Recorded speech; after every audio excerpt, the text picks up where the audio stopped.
Good morning, everyone. I'm Dindo Manhit, the president of Stratbase ADR Institute, and I would like to welcome you to the Pilipinas Conference 2021 Day 3 or Session 3, where we focus on strengthening cooperation for a green and sustainable recovery as part of the European Union and Philippines trade and sustainability discussions. We are doing this in partnership with the European Union Delegation. But during this time also, we will happily share thoughts, ideas, policy recommendations, insights from different partner organizations representing stakeholders of Philippine society. This past year of the pandemic, a year and a half of the pandemic, in Stratbase, we have identified challenges. And part of these challenges that we have started to track as far back as May 2021 is what I call global weirding, of course, popularly known as global warming. Where internally in our institute, we speak of a need for climate action, the need for environmental stewardship that we have advocated since 2013 under one of our programs, and the need for a green economic recovery program post-pandemic. But of course, the reality that when you look and ask the general public, what is your most urgent national concern? We track this quarterly. It's still not in the top 10. When you speak of, do we need to be concerned about stopping the destruction and the abuse of our environment? But the reality tells us that climate change is a global threat, maybe even greater than the COVID-19 pandemic. When you look at studies, especially a recent publication by the New York University Institute for Policy Integrity, whereby 76% of respondents, economist respondents, argue that it's likely or very likely that climate change will negatively affect global economic growth rate. That's a wake-up call for all of us. Without economic growth, those top national concerns, which is basically economic in nature, jobs, wages, hunger, poverty, will be affected by climate change challenges. And taking note of a study for the Philippines itself, taking note of a study done by the German Watch, the 2021 Global Climate Risk Index, that ranks the Philippines as fourth among 180 countries in terms of risk related to disasters. From the year 2000 to 2019, it basically tells us that no progress can better serve the people if it will only do irreversible harm to the environment and the Filipino people. But climate change as a challenge needs a whole of society approach. Sustainability and environmental concerns need to be among the top priorities of our government today and our political leaders post-2022 national election. And even stakeholders at both the private, the academic, and civil society organizations. These risks are not limited to science. They are shared responsibility that needs guidance and direction from public policies, civil society advocacy frameworks, and private sector support and investment. Stakeholders across sectors need to become more aware of long-term risk, of failing to understand and incorporate sustainability, as well as green and circular measures in their policies, frameworks, and operations. Just a few weeks back, we finished our national study in partnership with the Social Weather Station. whereby one of the questions we raise is that the growth of the Philippine economy will be accelerated if the government collaborates with the private sector. And this result reflects that across geographic area, across demographic area, from class A, B, C, D, and E, 82% of Filipinos agree that we have to work together. Government on one hand, with the private sector. And from institutes like us, we have to support this type of partnership, especially on the issue of climate change. Because climate change cannot be addressed on a standalone basis. Economies like the Philippines need to have a unified climate action, environmental stewardship, and a green economic post-recovery program. We have seen that with the EU. The European Union has demonstrated its capability to become a global leader in mainstreaming and incorporating sustainable development agenda into its policies and frameworks, particularly on climate change.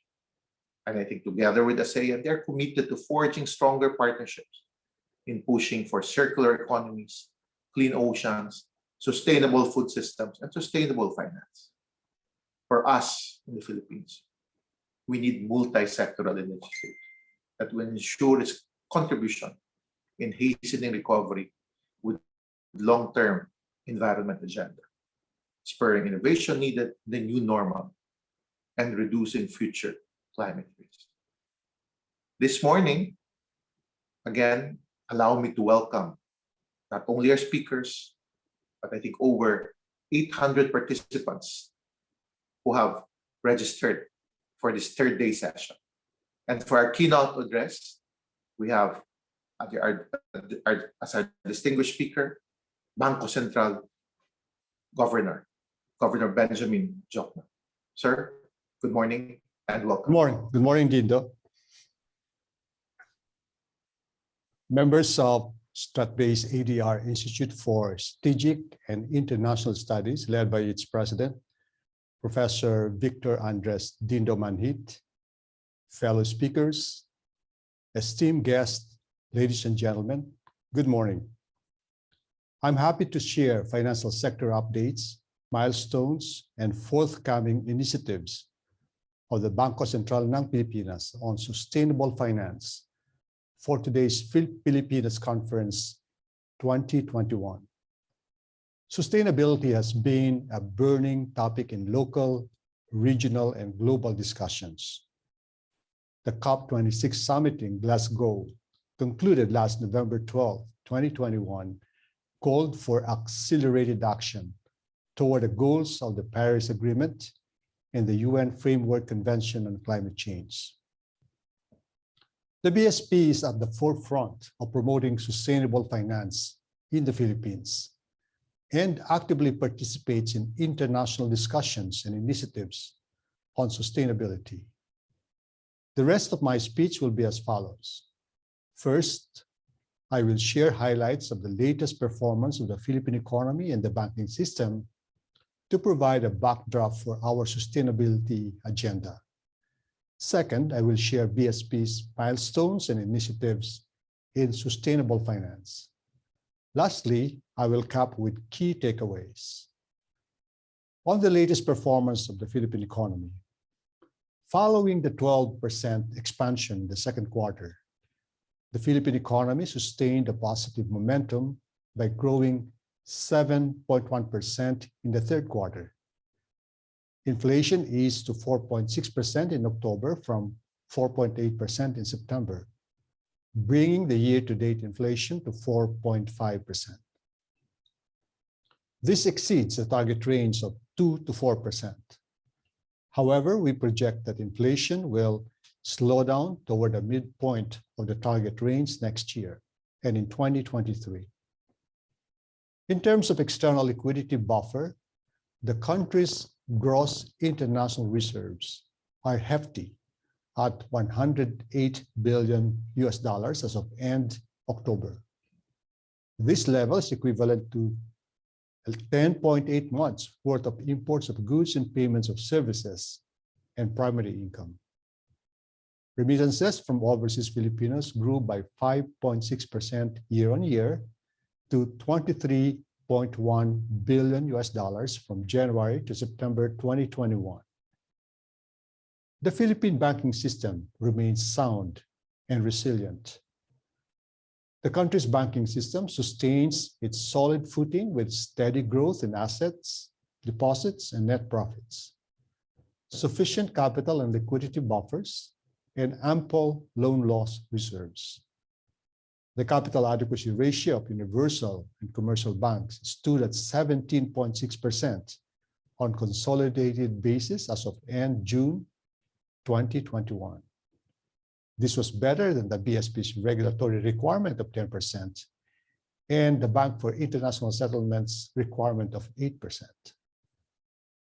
The liquidity coverage ratio of universal and commercial banks remains stable at 197.5% on solo basis as of end August 2021. Meanwhile, the minimum liquidity ratios of standalone thrift, rural, and cooperative banks surpass the 20% minimum. The banking system's total resources grew by 7.2% year-on-year to 20.1 trillion pesos as of end September. The expansion in assets and deposits is seen facilitating higher economic activity as lockdown restrictions ease. Bank's loan portfolio grew by 2.6% year-on-year to 10.9 trillion over the same period. The non-performing loan ratio settled at 4.4% as of end September 2021, up from 3.5% in the same period last year, but still within manageable levels. The NPL coverage ratio remained high at 84.4% over the same period. We are keen to see sustainability principles integrated in the operations of our supervised entities and the entire financial system, guided in part by BSP's policy directions that are substantiated by our participation in various sustainability fora. As a member of the Interagency Financial Sector Forum, the BSP contributes to establishing common standards and harmonizing regulatory expectations, including sustainability principles across the financial sector. BSP co-chairs with the Department of Finance the interagency body called Green Force, which is tasked to set and harmonize policies to address environment-related risks. Moreover, BSP is active in regional and global initiatives on sustainability through its participation in the Network for Greening the Financial System, the Sustainability Banking and Finance Network, the Executives Meeting of East Asia Pacific Central Banks Working Group on Banking Supervision, and the Interest Group on Sustainable Finance, to name a few. Internally, BSP launched the Sustainable Central Banking Program in 2019, which is a testament to our commitment to lead by example. The program embodies the role of the BSP as enabler, mobilizer, and doer in spearheading sustainability in the financial system. As an enabler, BSP aims to promote a policy environment conducive to the adoption and growth of sustainable finance. As a mobilizer, BSP invested in the Green Bond Fund launched by the Bank for International Settlements. This is our way of setting an example to our supervised financial institutions and encourage them to make green investment decisions. Lastly, as a doer, BSP adheres to the sustainability agenda by practicing simple acts of environmental preservation and protection in the workplace. The Sustainable Central Banking Program is complemented by the BSP's two-pronged approach to sustainable finance. First is capacity building and awareness initiatives. BSP is working with multilateral development partners and interest groups to craft programs or initiatives that will increase the understanding and build the capacity of both the supervisors and supervised financial institutions. For instance, BSP is working with the World Bank and the Worldwide Fund for Nature Philippines in conducting vulnerability assessment and stress testing exercises that will estimate the potential impact of climate risk on the banking system. The results of this exercise will inform BSP's policy development and data gathering activities. Second is mainstreaming sustainable finance through the issuance of enabling regulations. BSP has already issued the first 2 regulations on sustainable finance and environmental and social risk management frameworks. Meanwhile, future regulations are directed in potential areas of investment activities of banks, climate stress testing, prudential reporting, and potential regulatory incentives. On incentives, BSP has proposed the recognition of sustainable finance as one of the allowable forms of compliance with the required credit to the agricultural sector. We hope to achieve 2 things with the passage of bills amending the Agri-Agro law.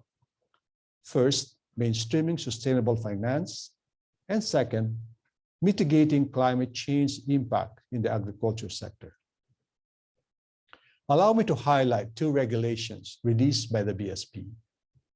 First is the Sustainable Finance Framework issued in April 2020, which provides high-level supervisory expectations on the integration of sustainable principles, including ESG considerations in the corporate and risk governance frameworks, business strategies, and operations of banks.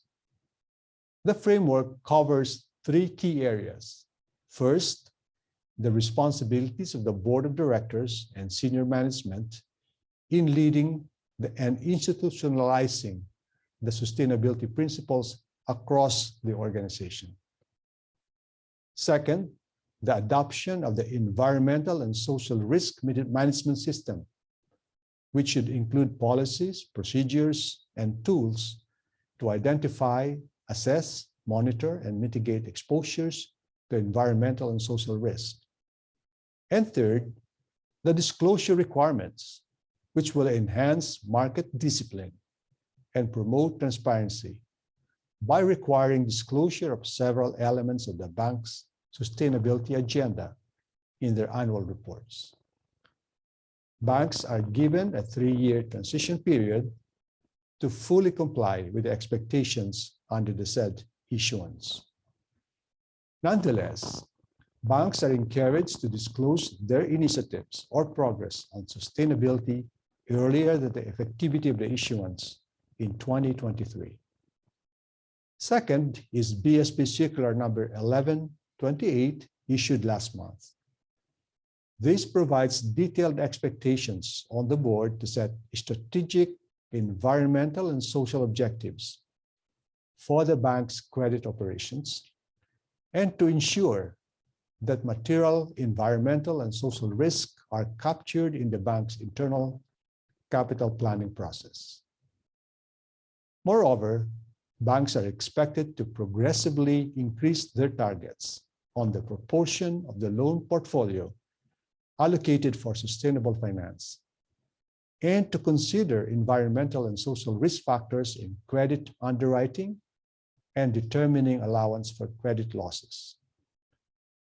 On the operational risk perspective, banks are expected to integrate environmental and social risk in their operational risk management framework. Banks are expected to conduct vulnerability assessment of their operations, systems, and offices or branches to physical risk and other natural disaster events. The results of the assessment should feed into the potential enhancement of business continuity plans of banks. Moreover, banks should also identify environmental and social risks that may affect the performance of key personnel and officers as a potential operational risk trigger. We view that banks can fully heed a call for action only when they have clear and comprehensive understanding of the impact of the environmental and social risk in their operations and business viability. BSP's milestones and initiatives in promoting the sustainability agenda will become more meaningful and produce tangible results if all these are done in partnership with supervised financial institutions, other government agencies, and key stakeholders. This is made possible through the Green Force initiatives, namely the Sustainable Finance Roadmap and the Guiding Principles. The Philippine Sustainable Finance Roadmap sets the high-level strategic action plans of the government to promote sustainable finance.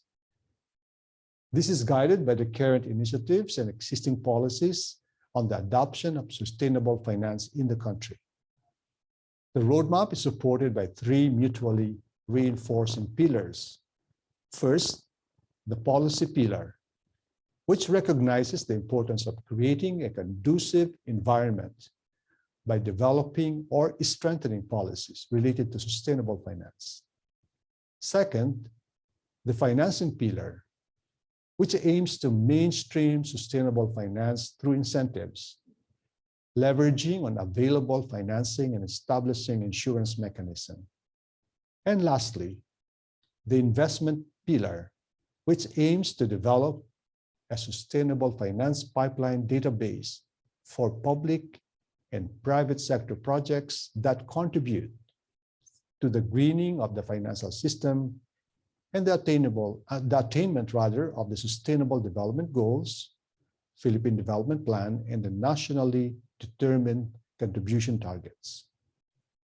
Meanwhile, the guiding principles will help identify if economic activities are in line with climate change mitigation and adaptation and sustainable development of the Philippines.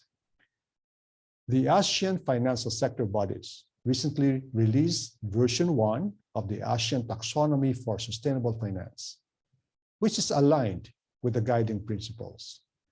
Version 1 of the ASEAN Taxonomy signifies cooperation among ASEAN member states in having a common language and overarching guide for financing sustainable economic activities.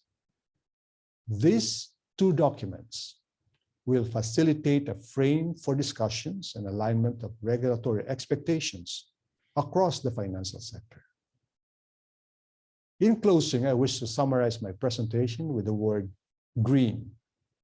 As part of our effort to go green, the BSP remains committed to the following. G, guide the financial system and promote a conducive backdrop for sustainable finance to flourish.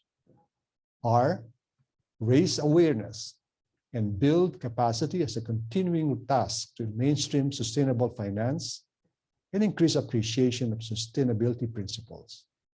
E, enable a regulatory environment through policy issuances. E, engage all stakeholders. We recognize that environmental and social risks are not just business risks, but risks that affect everyone and the future generations to come. And lastly, N, navigate the path toward the post-COVID-19 economy and the Philippine financial system that is more stable, resilient, and inclusive. Thank you very much for your attention, and I wish everyone an insightful and productive conference. Thank you so much, BSP Governor Benjamin Diokno. Comprehensive presentation that will allow us to have a broader, better discussion as we go on this morning. Thank you, sir, so much. Thank you. Allow me to introduce our moderator as we shift to our different speakers. Our moderator this morning is Attorney Karen Jimeno, a policy and regulatory specialist and a senior disaster risk management consultant at the World Bank. She's also a director and chief legal counsel of SoftCap Partners. Karen, can I turn our conference and our session to you this morning? Thank you, Dindo. It's always a pleasure to be joining ADR Institute and StratBase for your forum. And today, our first part is very interesting. We're going to be talking about policy recommendations for green economic recovery post-pandemic. Amid the pandemic, the Philippines' economic growth and development is definitely a government priority. However, the government should not lose sight of the long-term goal, which is green and sustainable recovery. No progress can better serve the people if it will only do irreversible harm to the environment and the people. Through stakeholders' initiatives in making sustainability and environmental concerns mainstream, the government and the Filipino people can be more aware of the serious environment and climate risks and their immediate and long-term consequences. And our first topic for this part would be on integration of technology-enabled best practices on climate resilience. And to talk about this, we have Dr. Mahar Lagmay. Dr. Lagmay is known as a leading international scientific expert on natural hazards. He is the director of the UP Nationwide Operational Assessment of Hazards, or UP-NOAA, which conducts research, development, and extension services on natural hazards, disaster risk reduction, and climate change actions. He is the executive director of the UP Resilience Institute. Dr. Lagmay is also known as an academician of the National Academy of Science and Technology and a consultant for the World Bank and USAID.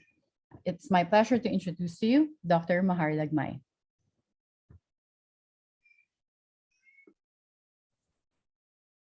Good morning, Karen. Morning, Dindo and Paco and everybody. Do you hear me? Yes, loud and clear. Yeah, okay. Thank you. Allow me to share my screen so that I can deliver the talk that I was given. All right. Okay, can you see my screen?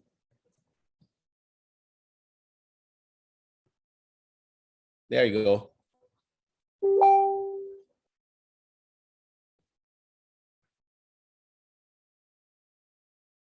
I cannot. I think you can go to slideshow. All right, there you go. Okay. Can everybody see? Yes. Yeah. All right.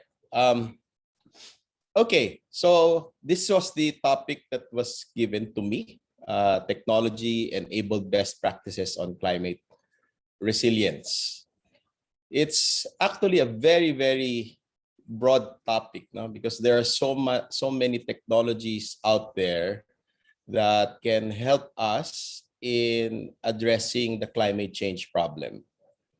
And it's really up to our imagination. We can innovate and there's really a lot of things that are available because the adaptation strategies cut across all sectors of society. So practically everything under the sun. You can apply technologies for our actions, for our climate change actions. But let me begin by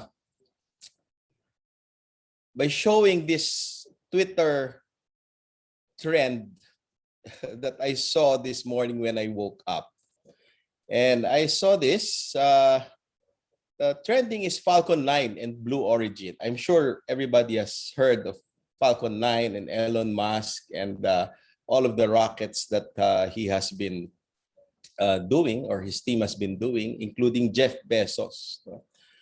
There's the Blue Origin. You can see a picture of that Blue Origin. It was able to successfully get its launch a couple of months ago, but it really looks weird, like the rocket ship of Dr. Evil. And there's also this, let me see if I can play this, okay? The Falcon 9, which I believe is much better designed because it is able to go up and come back and land vertically. And it's able to carry a big load that can get our things out into space, no? To be able to explore space and probably other planets, deliver materials so that we can inhabit planets. That's probably something that we can do just in case we burn our home into ashes. The reason why this picture is drawn like this is because we've been burning a lot of fossil fuels, and it's been causing global warming, heating up our atmosphere, that has been causing climate change problems. And these problems may or may not be already happening. Many scientists say that they are already happening, but it is projected to get worse in the future. What we do not want to happen is for our burning of fossil fuels to be of a certain point or a certain degree that the climate changes so much and that the temperatures of the globe warm so much that we reach tipping points. And when we reach these tipping points, there's no turning back. So that means that if that happens, there might be some kind of very adverse impacts that are irreversible, and we might not be able to inhabit the planet. So those rockets are very important.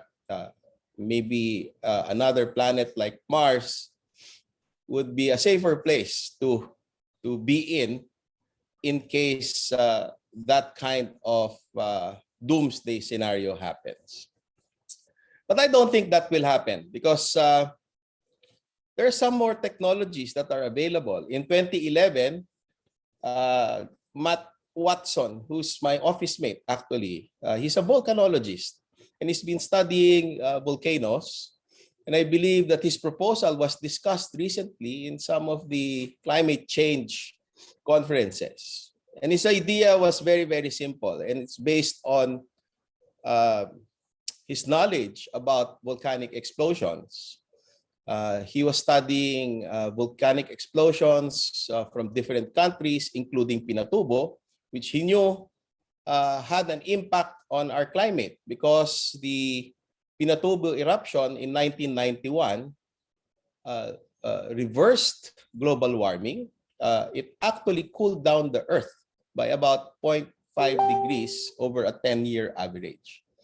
And that was because the eruption reached the stratosphere, generated some aerosols, and blocked the sun's rays, getting the globe or getting our planet to cool down.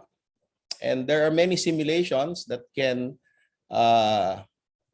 get us to predict how cool the Earth could be if we inject aerosols into the atmosphere.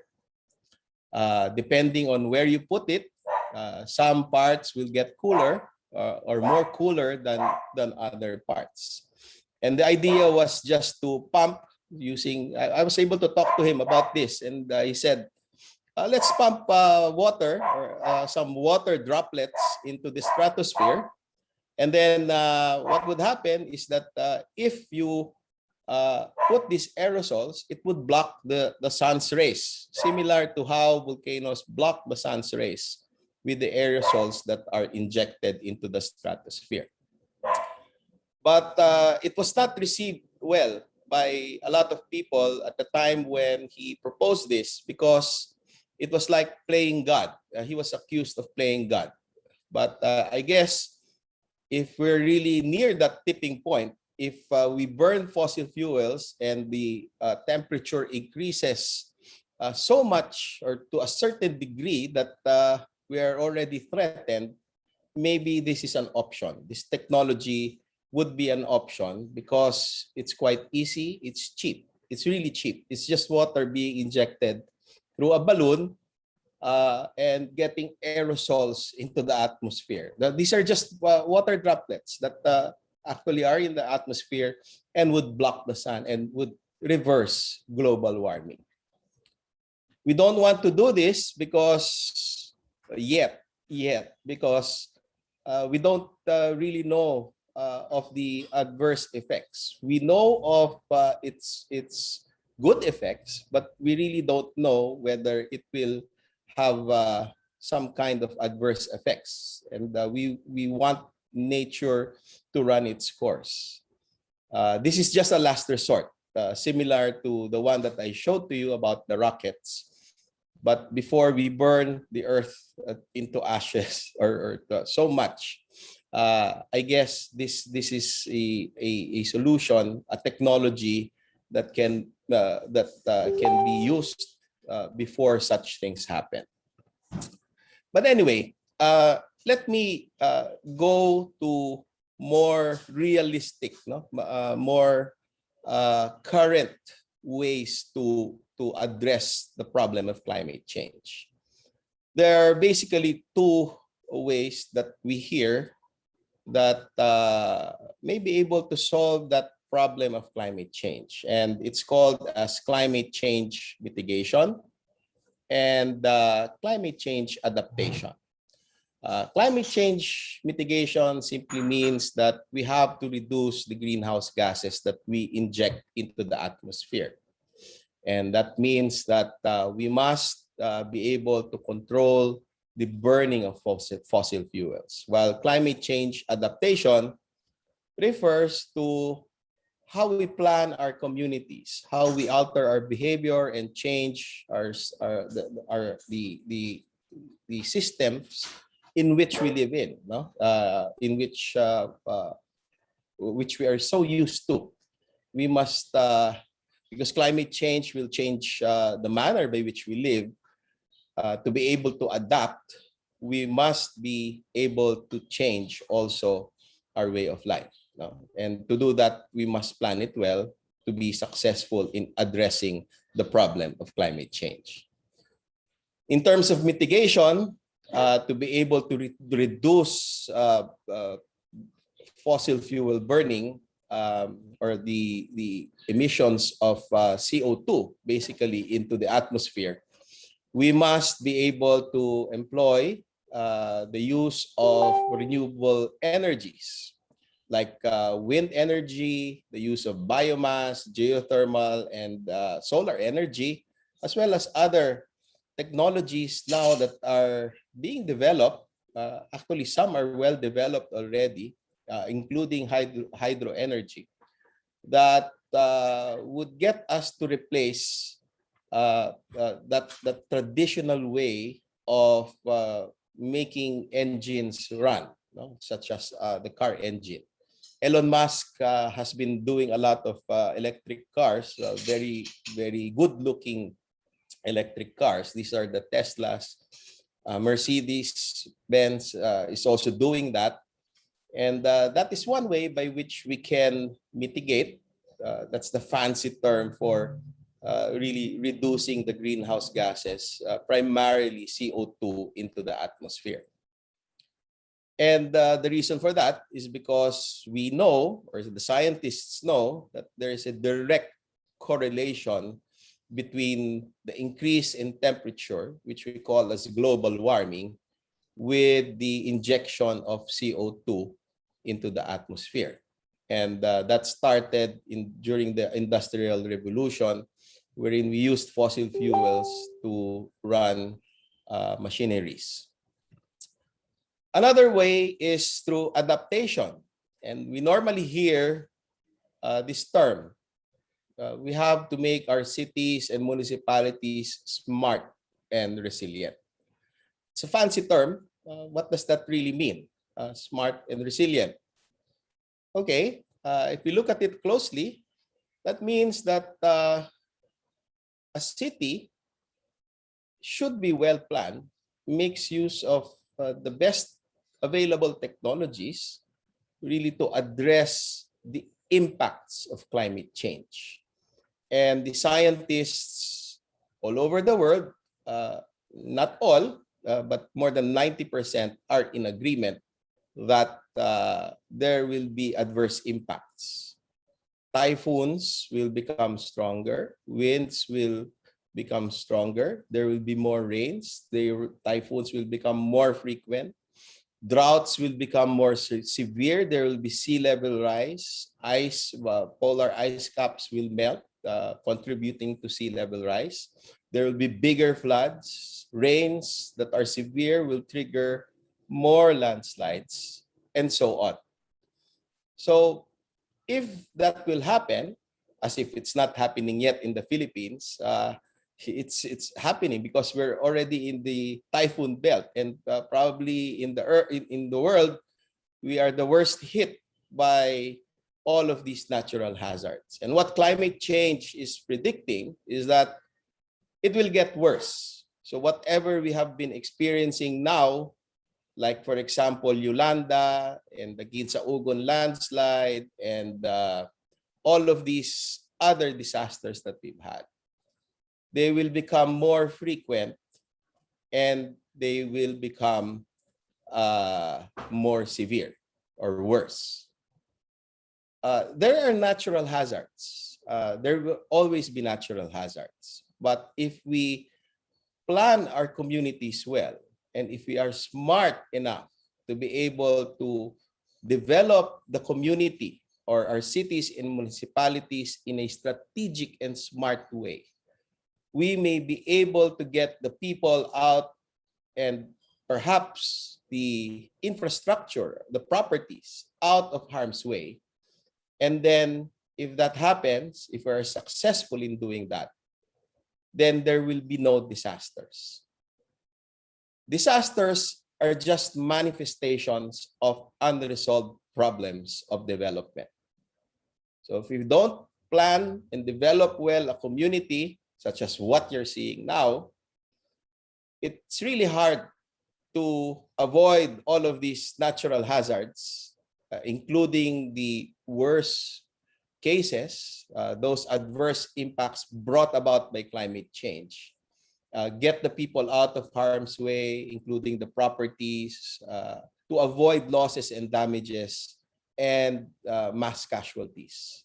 So when that happens, we have what we call as a disaster or a catastrophe.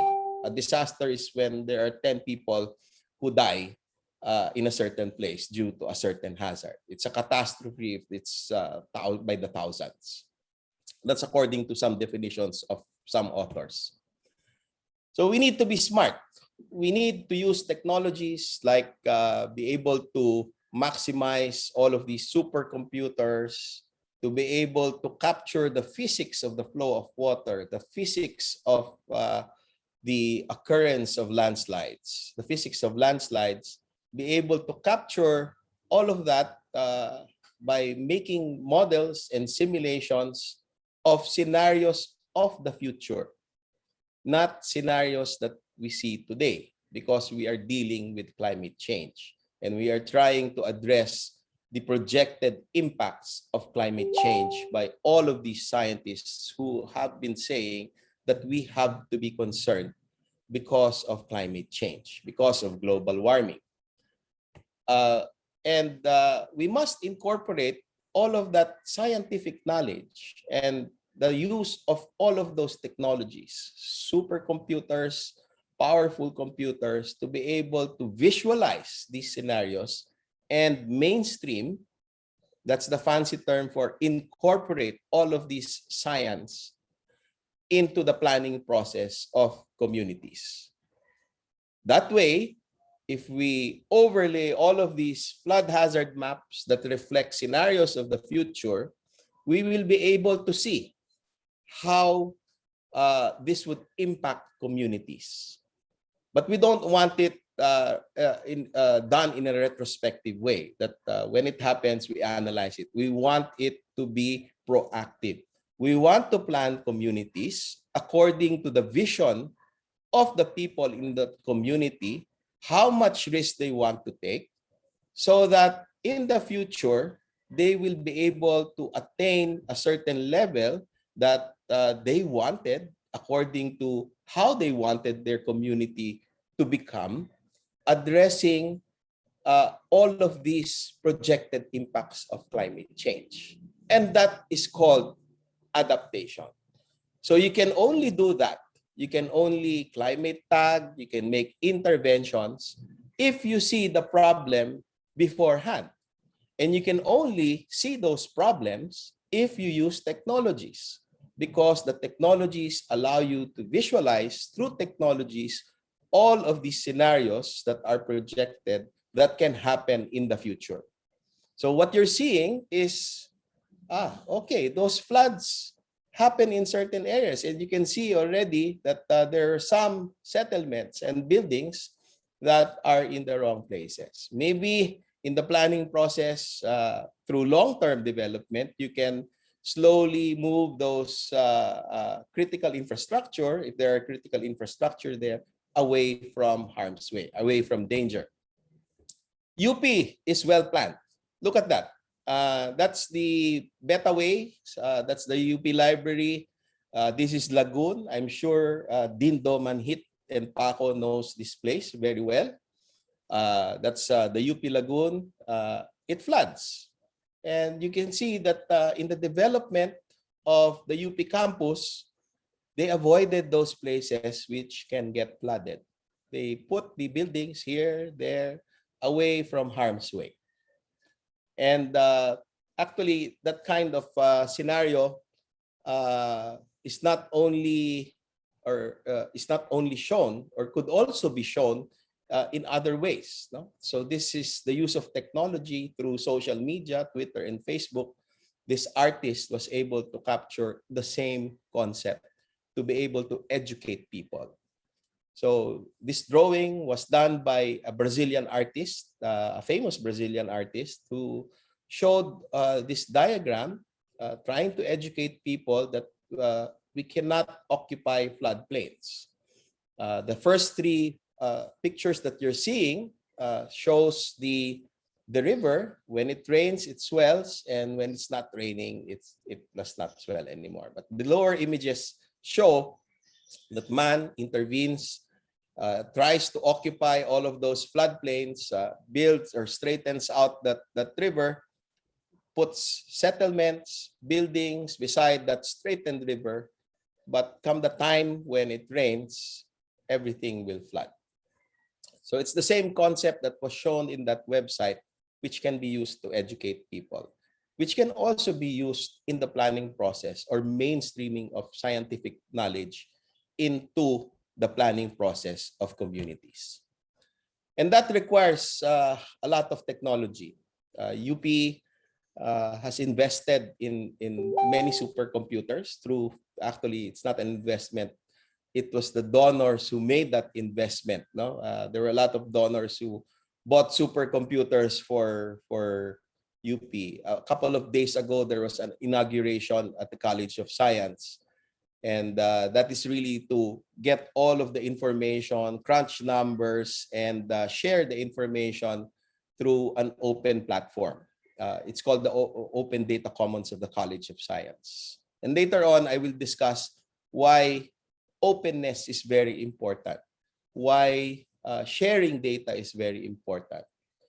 But now I'll just say it, why it is. I'll just quote what the Sentai framework said in terms of the guiding principles. They say that we have to have a whole of society and science-based approach. In science, you need to be open because you need to reproduce the data. You need to check the data. And when we if we are required to have a whole of society approach, then we must share the data, because the planning process is across all sectors.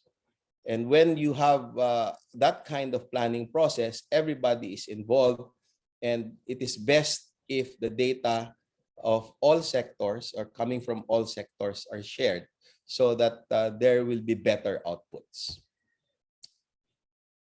One way by which Dr. Lagmay, just to give a heads up, it's already 9:55. The next speaker is supposed to start at 9:40. So if we can just wrap up because I think other speakers have time commitments as well. Okay, can I have 1 minute? Yes, One. of course. All right. So in climate change, we have to depict scenarios. It cannot be just the historical record. We must depict all of those future scenarios. It's not just one. What we're doing is just one scenario for the entire Philippines. We must do better. We must use technologies, reflect all of those scenarios, and get the people to take the risk, the community to take the risk, what resources are available, and take the risk and plan their communities well. So I'll just rush through this or scan through this. It must be planned across all sectors: tourism, education, energy, environment, health, etc. And that function of mitigation is really a function of adaptation. So we have to be smart. We have to use low-cost technologies. We have to crowdsource. We have to work together. We are doing this in planning many cities like the city of Manila, Bataan, Balanga, Nueva Ecija, Quezon City, and so on. So we have to make use of these technologies in order to be able to claim that we are really adapting against the projected impacts of climate change, and we are being smart and resilient in our efforts. That ends my talk. Thank you very much, Attorney Karen Jimenez. Thank you so much, Dr. Lagmay. We wish there was more time to hear your lecture because it was very interesting. And thank you again for sharing your expertise with us. It was especially very important that you clarified the fundamental difference between adaptation and mitigation. Thank you, Dr. Lagmay. Now we're gonna talk about Strat-based ADR's special study on policies for Philippine climate agenda. And to discuss this, we have Mr. Renato Redentor Constantino, who's the Executive Director of the Institute for Climate and Sustainable Cities, a Philippine-based international non-government institution that promotes advancing fair climate policy and low-carbon climate-resilient development. Under his leadership, the institution was able to contribute to the literary of anthology with the publishing of the award-winning book entitled Agam, Filipino Narratives on Uncertainty and Climate Change. Mr. Constantino, thank you for being with us this morning. Thank you, Karen. There's much to say, but we have little time. So let me jump straight into the discussion. I want to thank again Dindo and Paco for inviting me to share a few words. We can go to the next slide. And so we can go straight to the discussion. Much of what I will share is based on a paper released in August, authored by good friends and colleagues, Dr. Toby Monsod of the UP School of Economics, Sarah Ahmed of the Financial Future Center, and Golda Hilario, a colleague of mine in ICSC. The paper will be distributed as part of a book published by the good people of the Strat-based ADR Institute.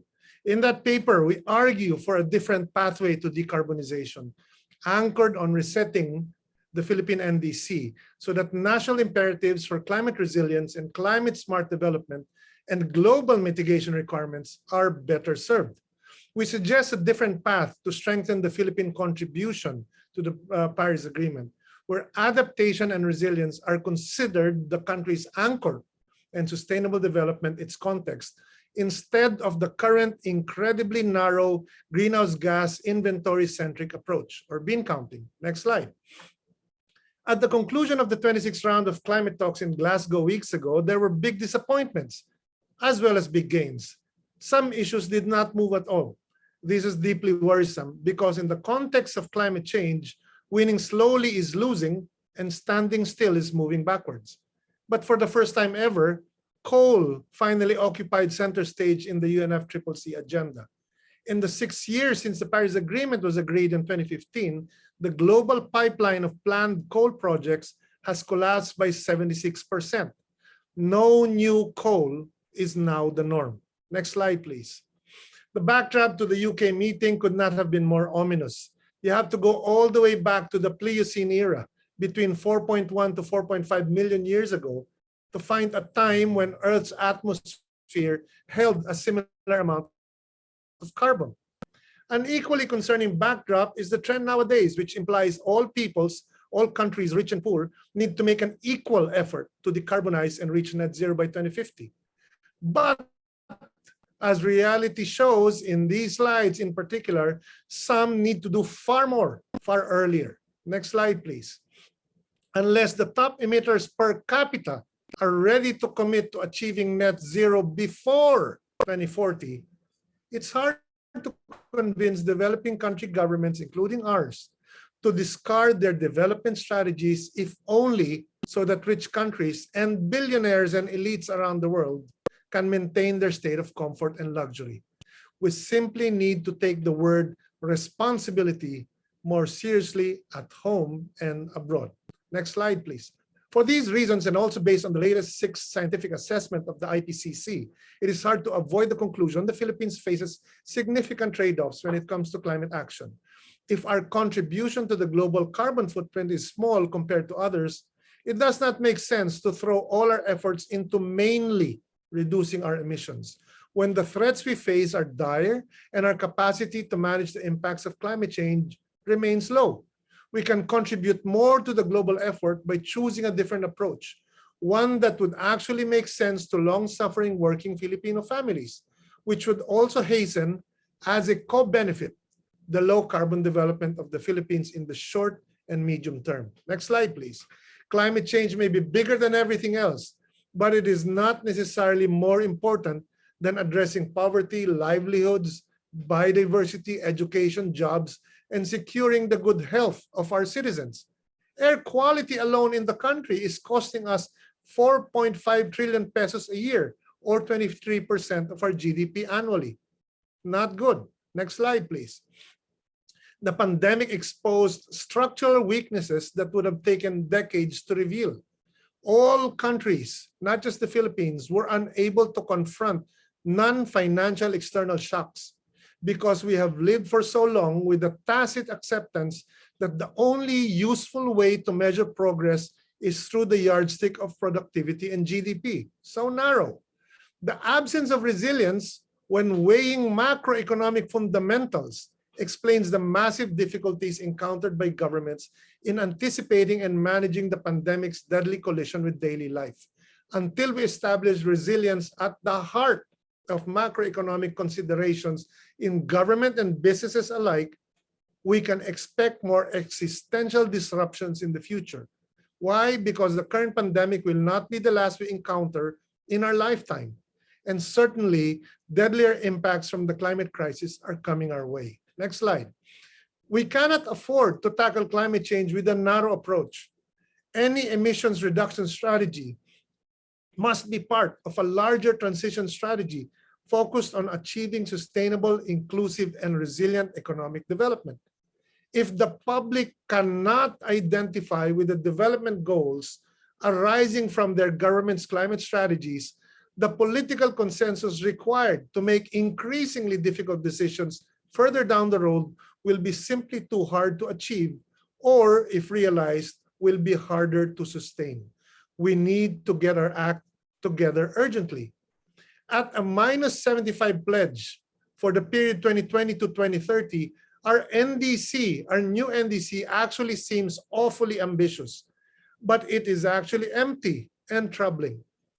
We are committed only to deliver 3.6% of this NDC, with the rest relying on the largesse of rich countries, along with plans that government has yet to draw up. Not good. The NDC is operationally detached from our country's economy-wide climate action priorities, plans, and programs, all of which are driven by adaptation. Benefits from these priorities include global adaptation or mitigation co-benefits. They do not factor into our NDC targets. This is bad, and it's time we pivot in our approach in order to elevate resilience as the country's driver in climate action. Next slide, please. In the energy sector alone, we can achieve more by pursuing energy security, stability, and affordability, not necessarily climate, not necessarily Paris. The next slides and the one you see right now will show you it is actually coal that is unreliable and intermittent, and the reason behind the country's spiking electricity bills. Coal has been intermittent even before the pandemic. Old and new, all coal plants have been proven to be unreliable. Some plants have actually not been operating since the beginning of 2021 up to now. And many of these companies have been reaping windfall profits as consumers suffer outages and high prices because the coal plants keep conking out. Next slide. This is why the Department of Energy called for a moratorium on greenfield coal, because there is excess baseload capacity in the grid. When what our system really desperately needs is flexible power generation via solar and wind, which are variable but reliable and can be ramped up and down rapidly based on power demand. Coal is incapable of doing this, which is why they're breaking down. And we are now compounding the problem by replacing obsolete baseload coal with baseload fossil gas through combined cycle gas turbines. Next slide, please. Climate change presents to us an opportunity to pump prime the economy. Because if we are to face dire risks squarely, we must upgrade everything, not just the power sector, upgrade urban services to logistics, food supply and supply chains, including transport infrastructure that should be designed to move people instead of cars. Next slide, please. Here's a fact. 88% of Greater Metro Manila, and the same, if not worse, probably holds true for the entire country. 88% of families do not own their own cars. We have thus been prioritizing the needs of a tiny minority through private car-centric infrastructure. Even if we electrify cars, we will again be serving only the needs of a few. It doesn't make sense. Next slide, please. Thankfully, there is a revolution underway in the form of active mobility, with an estimated at least 500,000 commuters in Metro Manila alone cycling on the road daily, pedaled by people long frustrated at the neglect of their needs. And protected interconnected bicycle lanes and facilities continue to develop rapidly, supported by more and more national agencies, local governments, and businesses, not because of Paris or climate, but because it makes practical development sense to move people instead of cars. Prioritizing resilience means also empowering our coastal blue carbon ecosystems for coastal risk reduction, food security, and national global climate risk resilience. It's a fact, the Philippines is a maritime nation with a coastline of over 36,000 kilometers, the fifth longest in the world, with our marine ecosystems comprising anywhere from 66 to 86% of the country's domain. Next slide, please. Mangroves, seagrasses, and tidal marshes, collectively known as coastal blue carbon ecosystems, actually sequester carbon dioxide from the atmosphere, building stocks of carbon in their biomass and soil material, with sequestration rates far surpassing that of terrestrial forests. I have mentioned only a few of so many insights that I urge you all to chew on. And again, I encourage you all to read the paper I mentioned earlier, because this is the pivot we all need to make. Next slide. As this slide will show you, our contribution to the climate crisis, look at the red line, is very small compared to other countries and regions. But it doesn't mean we are not obliged to contribute to the global effort. We must contribute our fair share of solutions, but our contribution must make sense as well to our pressing needs so that we can minimize trade-offs as well as grow public support for the far tougher decisions ahead that our country will confront very soon. Next slide. Why is this so? Because everything will matter, because everything counts, and because we will need everyone. Thank you, Karen. Thank you so much, Mr. Constantino. That was truly enlightening. And I think my key takeaway there was that surprised me was that coal plants are also considered intermittent. That goes against what I was believing all along. But thank you. And I can't wait to read your paper on accelerating resilience and climate change adaptation. And now we're moving on to a topic which concerns another strat-based ADR special study.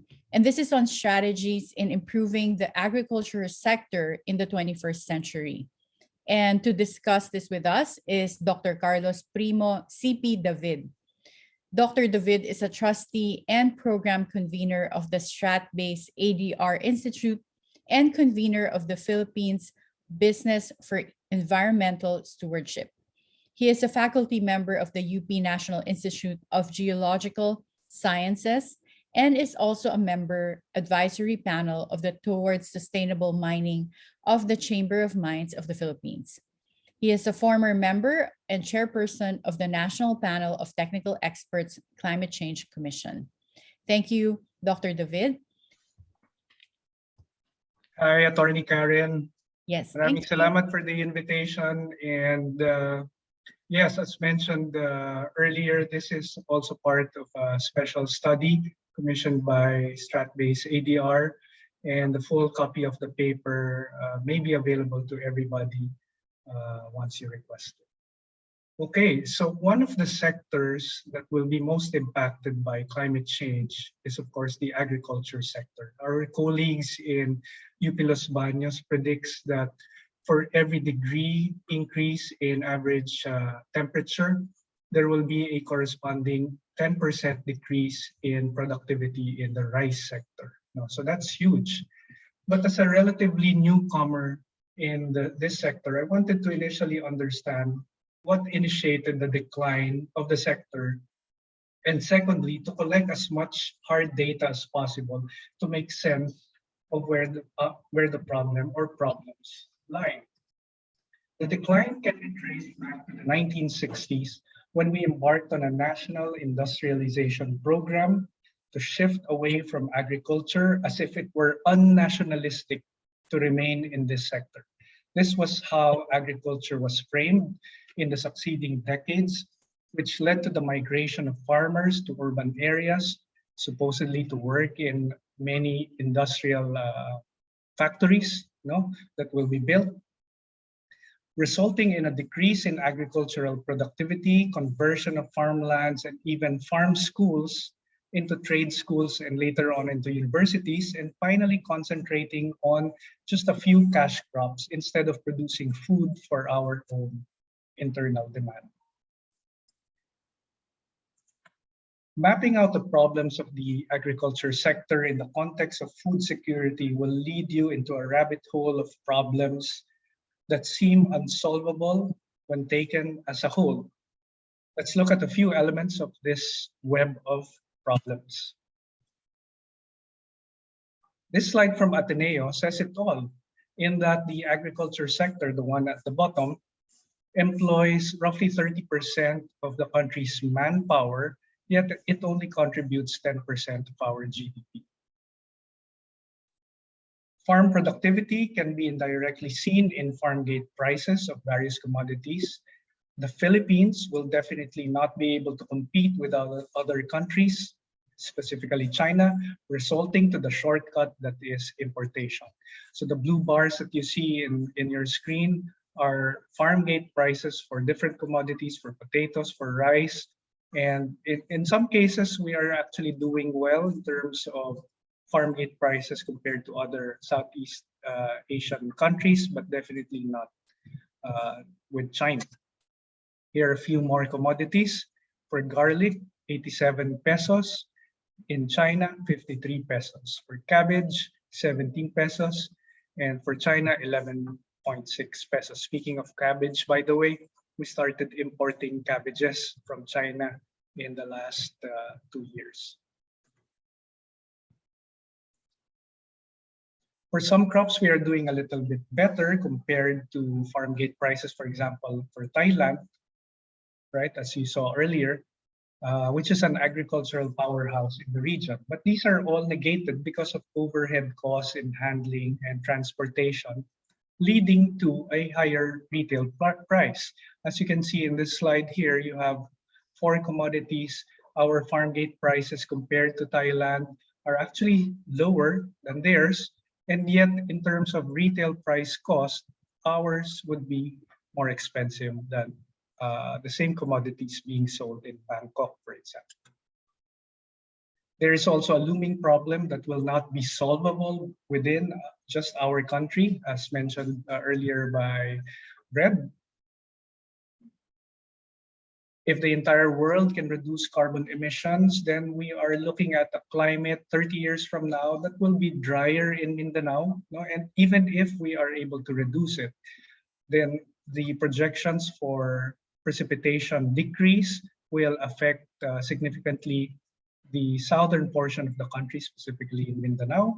However, if no change in global emissions will happen, then what we are looking at as a scenario is the high emission scenario, wherein even further drier lands in Mindanao, as well as in Visayas, including Palawan and certain parts of Luzon. We are also not looking at the impact on a monthly basis of the change in rainfall that we are projecting because of climate change, which can be summarized by having a drier dry season and therefore more prone to drought, and a wetter wet season, making us even more prone to flood. So where are we in terms of our dependence on food from other countries? We import around 38 billion pesos worth of food, not every year, but every month. Everyone knows that we've been increasing our rice importation, mainly from Vietnam, but not many people know that our main imports are processed goods. Finally, one of the fastest growing imports we have are cool weather fruits like Chinese apples and the pongkans that you see along the roads.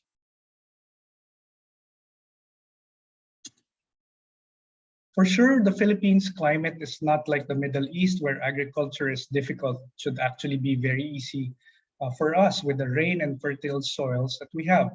However, a strategic approach in developing farm areas is required, starting with identifying, such as what I've done in this map, where we can grow cool weather crops 3 months of the year, from December to February, depicted here in blue. And those areas in blue boxes are actually our perennially cool weather areas where we can actually grow even more food.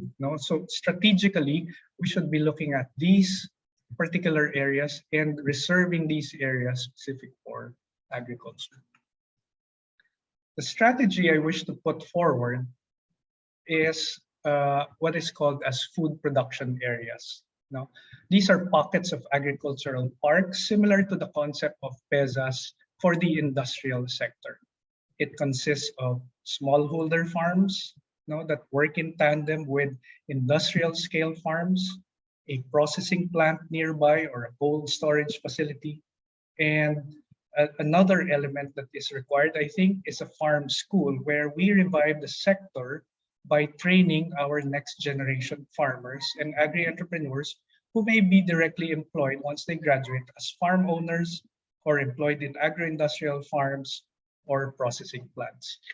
There's a lot of detail in the paper that ADR will be publishing. I wish to share with everybody all the details, but if this can be distributed to the audience, then it might be better not to go through that. More importantly, if you're interested in looking at the data that I have used, particularly the climate data and how I pinpointed areas that are critical in terms of developing them as farm areas to provide food for the country, as well as some of the importation data that I've gathered within a 10-year period, then I'm more than happy to share it with everybody and even collaborate with those who are already in the sector, much more knowledgeable of the problems that the agriculture sector is facing. And this will hopefully all lead towards a sustainable way of solving problems moving into the future. Maraming salamat, and back to you, Karen. Thank you so much, Dr. David. That was very insightful, especially since agriculture is such an important sector in the Philippines.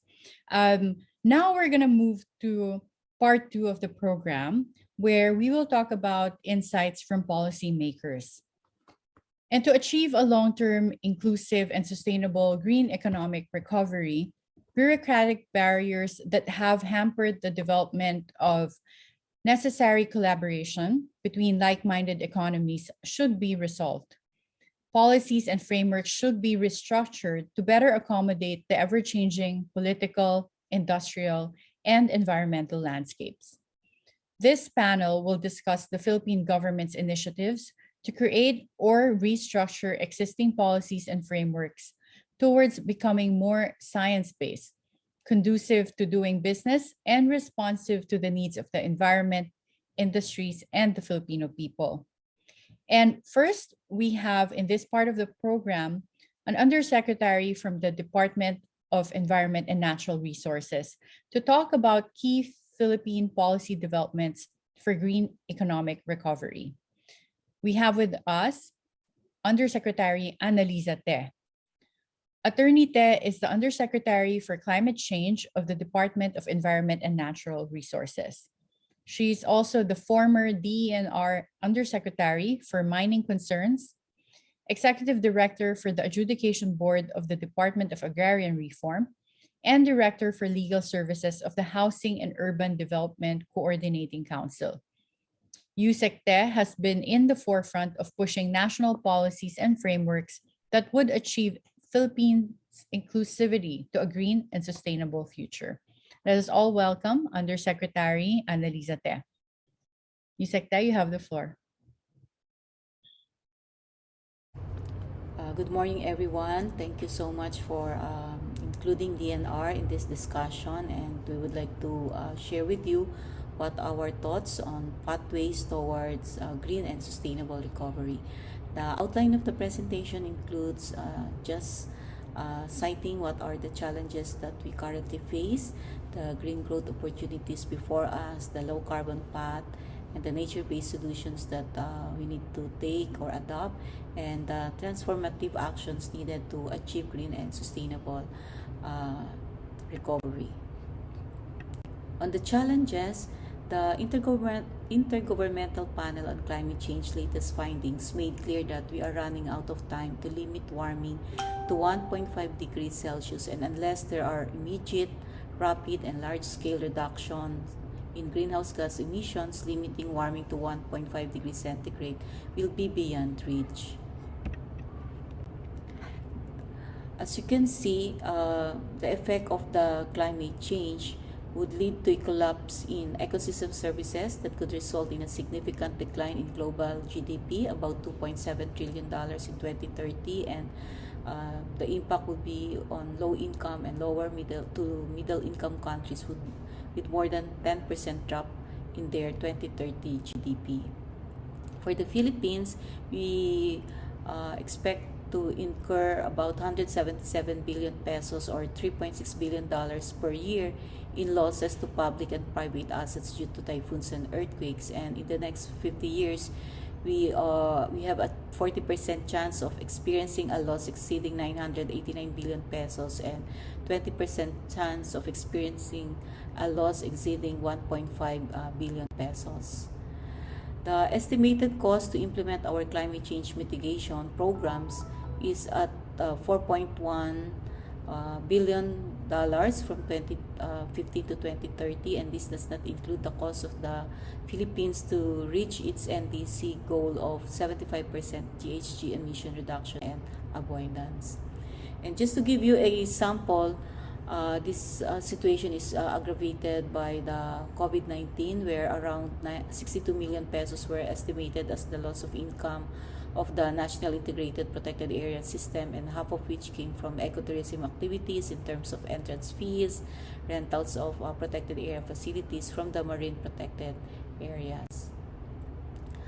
There's an ADP study which identifies 5 priority opportunities based on economic potential and number of jobs that can be created and the extent of environmental damage that can be reversed or addressed by each opportunity. And if leveraged fully, these 5 green growth opportunities will require $172 billion in capital investment and can create 30 million jobs in Southeast Asia by 2030. And these opportunities can, according to the study, help toward meeting the Sustainable Development Goals. And what are these 5 green growth opportunities? These are on clean energy transition, circular economy models, sustainable urban development and transport models, productive and regenerative agriculture, and healthy and productive oceans. So this is just to show you the links between these 5 green growth opportunities. So you can see there that what opportunities the agriculture offer for the circular economy, and then the link also between consumption of cities in terms of energy, and then the role of the oceans, or the problem regarding marine plastic pollution from uncollected waste, and in relation also to the unsustainable farming practices. So these are all interconnected, and therefore we should be able to really find how we can address the issues confronting all these green growth opportunities.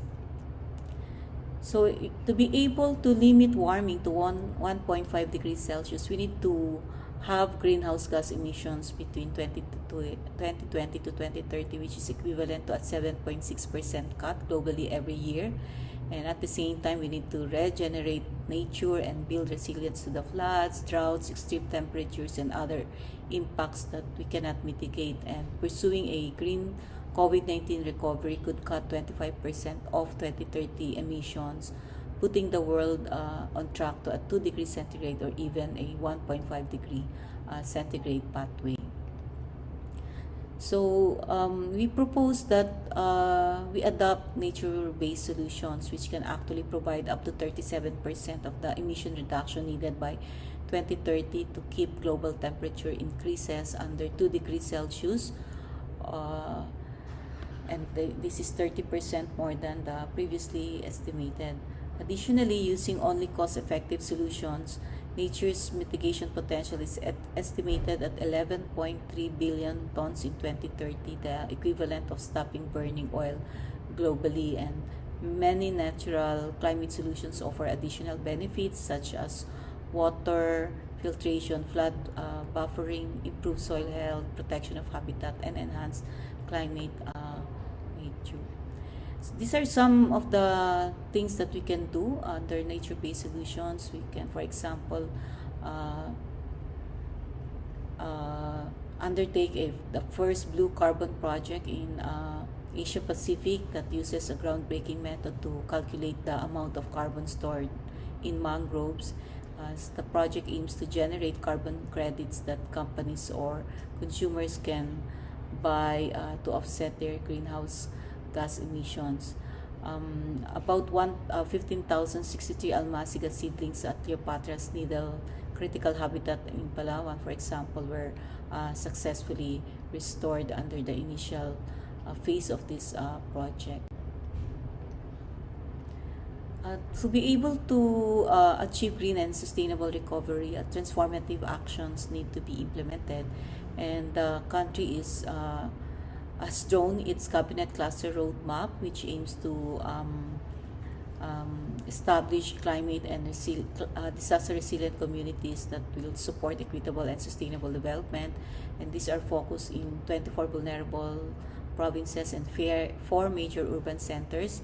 And these are the outcomes under the roadmap: to increase adaptive capacities, adequate supply of clean air, water, and other natural resources, increase resilience of critical infrastructure, and enhance knowledge access to information and institutional capacity. And to operationalize this roadmap, we have developed and are implementing the Risk Resiliency program, which is a convergence program.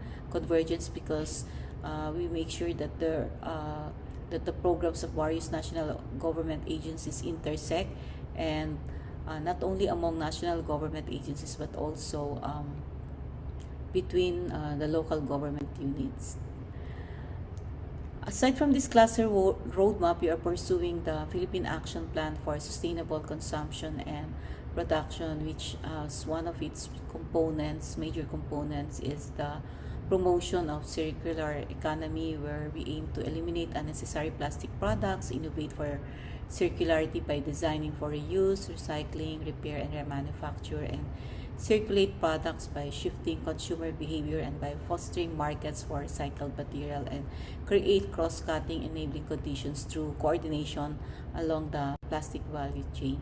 And this requires some legislative reforms on food waste management, e-waste management, the extended producers' responsibilities, sustainable public procurement, and also the review of existing laws on solid waste, on Clean Air Act, and the Clean Water Act. We also have the National Action Plan for the Prevention, Reduction, and Management of Marine Litter. So for example, on ocean plastic, the action plans would like to address the situation regarding microplastic pollution, which could triple by 2050 and could even increase tenfold by 2100 if there is no intervention. And we need to address also the increasing volume of face masks, which are used per minute, which can release 173,000 microplastic microfibers per day into the marine environment. And one of the strategic entry points needed in the areas of enhancing our is in promoting blue economy, and we can enhance our national statistical systems and more transparent sharing of ocean data. So we are promoting ocean accounting in ocean industries, in our coastal and marine ecosystems resources, where we'll also take note of national capital depreciation and environmental damage, and assessment of the backward and forward linkages, trade impacts, and multiplier effects of the ocean economy. Because if we will include this, the contribution of the ocean industry would be much higher as a percentage of the gross domestic product.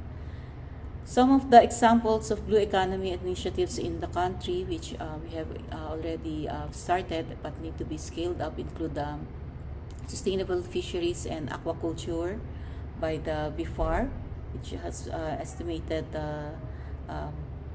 that this includes the adaptive aquaculture and supplemental livelihood programs for fisheries, also the sustainable coastal and marine ecosystems, and promoting sustainable and green ports.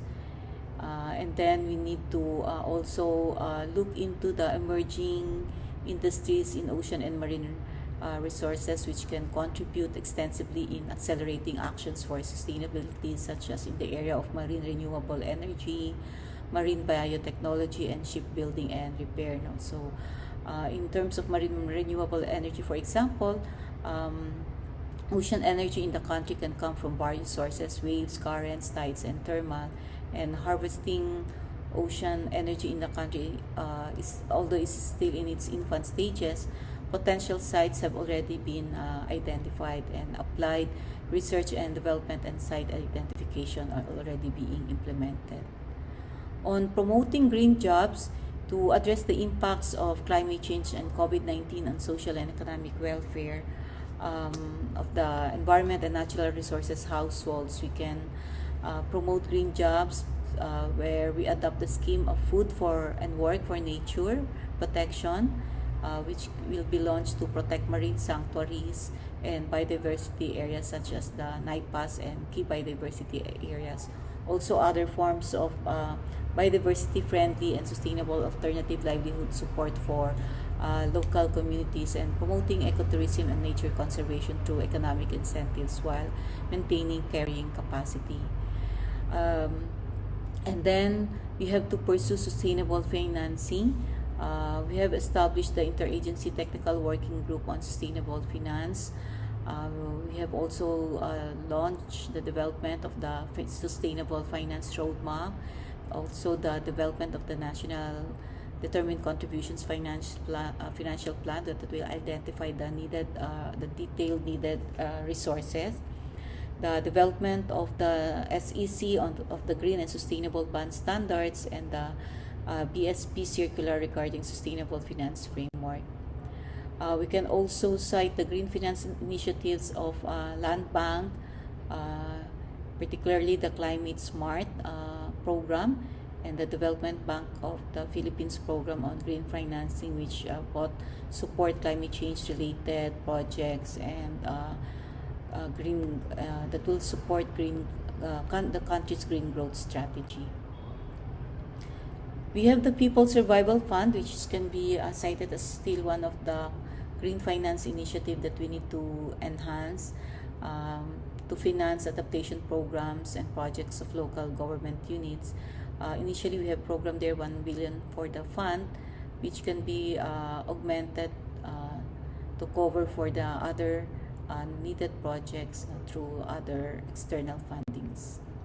And then on the investment on green funds, our Foreign Investment Act has liberalized the entry of foreign investment in the Philippines, and almost $200 million are invested on green bonds in 2020, focusing on green, sustainable, and renewable investments. And actually, the Philippines was already ranked as the third largest green bond issuer in ASEAN with over $2 billion. So these are some of the things that we need to pursue so that we can pursue a green and sustainable recovery. Thank you. Thank you, Undersecretary Te. And I think it was very comforting to know that there are sources of financing, both from the government and the financial sector, for these climate change initiatives. And after hearing from policymakers in part 2, we now will hear insights from stakeholders in part 3 of the program. Businesses have been reinventing themselves to better address their operations' environmental footprint. Some have even gone beyond mere corporate social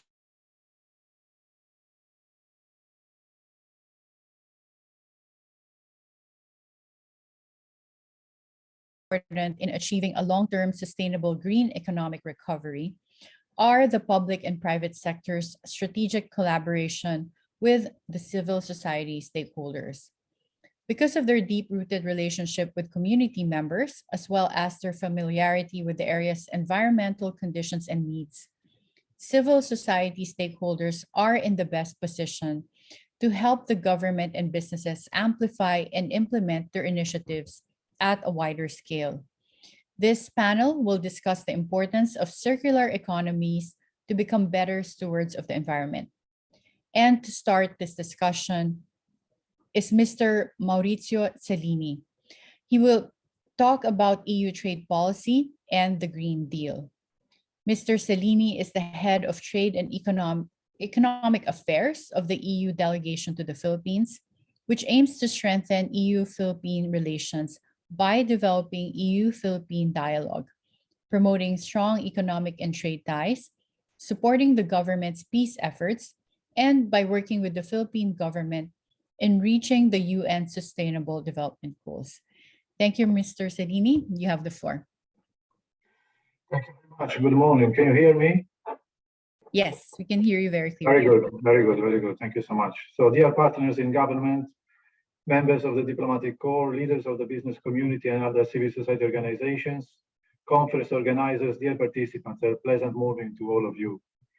I would like by the start to thank StratBase and in particular Mr. Dindo Manhit and Mr. Paco Panganiban for this successful collaboration between StratBase and the European Union delegation to the Philippines. And I am also very pleased and honored to see that this morning we have more than 600, almost 650 participants to this event, which is quite a big success.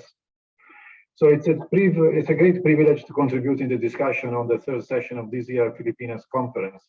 I will try to address the difficult question on how we can bounce back together and bounce back better after COVID with a healthy people and a healthy planet and a sustainable development pattern. We have all witnessed how a virus crippled the global economy, hampered trade flows and investment, and froze the movement of people. We have embraced at an unprecedented speed and scale digital transformations in services and businesses, in working practices, in learning and communicating. And even in our households, we had to adapt swiftly to a profound technical revolution. Now, almost 2 years since the onset of the pandemic, the global economy is poised to show its most robust post-recession recovery. Nevertheless, rebound stories are expected to be uneven. I see that major economies are registering strong growth, while many developing countries lag behind. I'm happy to note that here in the Philippines, most businesses are open again. Likewise, mobility for the public has eased up too, including for children. It looks like students will soon slowly return to face-to-face schooling and interact with others again. These are all welcome developments as we embrace the better normal. The European Union economies are back in motion. Nevertheless, the pandemic is not over. That's why the European Union finds it imperative that in parallel to the recovery efforts, it is essential to bring together science, industry, and public authorities to speed up the work and leverage all available resources to enable Europe to respond to this threat in anticipation of new variants and/or other threats to public health. COVID has revealed how our way of life could instantly be deeply impacted. At the same time, COVID has demonstrated our resilience, our adaptability, and our creativity. Yet it has also shown our interdependence as nations and individuals and made us realize that we only have one planet to share and to protect. We have seen also that the impact of COVID on our planet has had unintended consequences.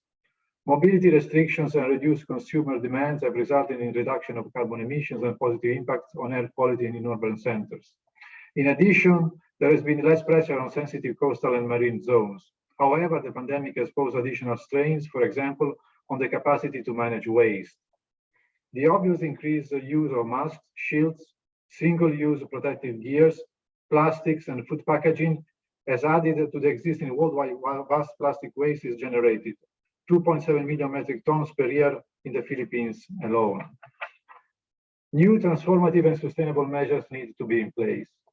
Climate change is the biggest challenge of our times, and the EU, building on its massive COVID recovery effort, has taken this opportunity to build a more sustainable economic model. The European Green Deal sets the blueprint for this transformational change. The European Green Deal is the European Union lifeline out of COVID-19 pandemic.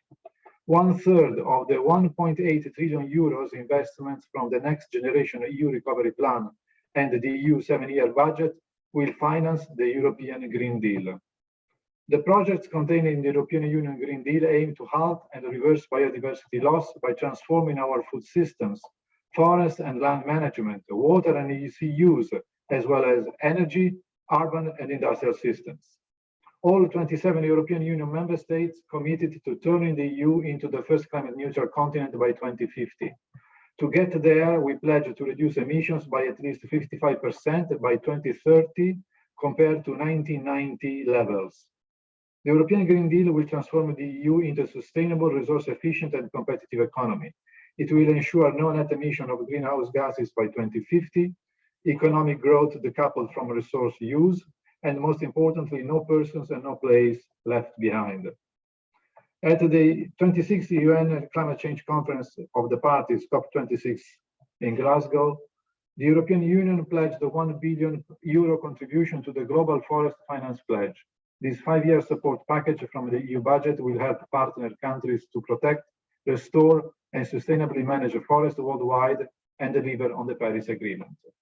With our next generation EU facility budget, the EU will also invest in environmentally friendly technology, roll out greener vehicles and public transport, and make our buildings and public spaces more energy efficient. And in our cooperation with other partners, we will focus on green and sustainable economic recovery.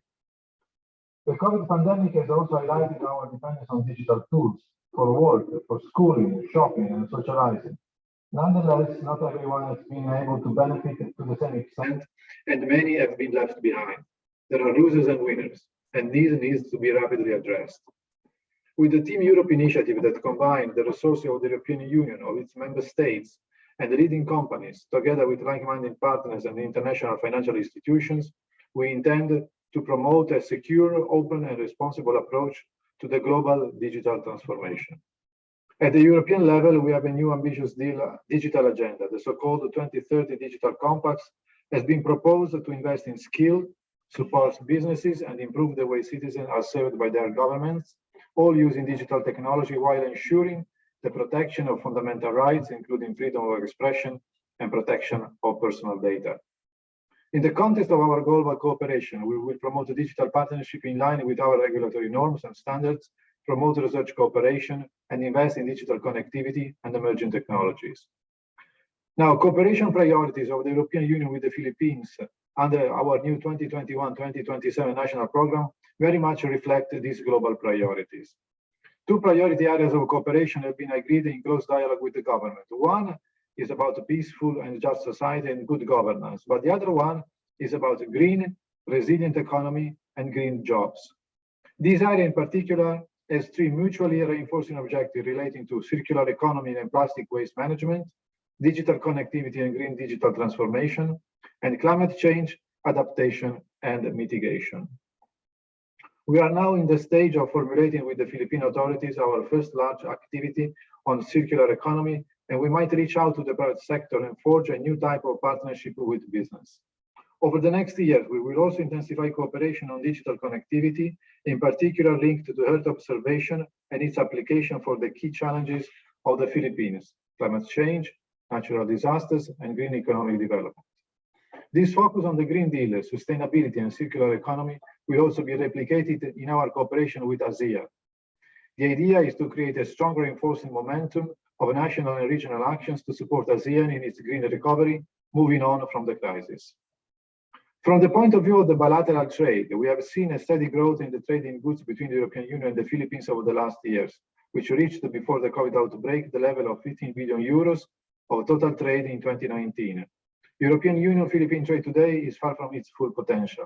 In 2020, trade between the EU and the Philippines declined by 17%, and that, of course, was due to the COVID crisis. But on a positive note, the European Union-Philippines total trade in the first 3 quarters of 2021 have recorded a 16% growth, and we hope to be close to the pre-COVID value by year-end.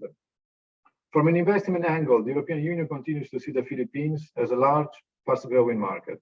However, apart from the COVID disturbances, the Philippines doesn't succeed in mobilizing European traders and investors in line with its size and potentiality. For instance, it is useful to remind that on a yearly basis, the Philippines attract about only 4% of the total European Union foreign direct investment directed towards the ASEAN countries. It is clear that the upgrading of the business climate will be essential to improve the situation. This is why we consider fundamental that the Philippines complete the tax reform package and pass swiftly the bills for the liberalization of foreign investments, the amendment to the Public Services Act, and the Retail Trade Liberalization Act.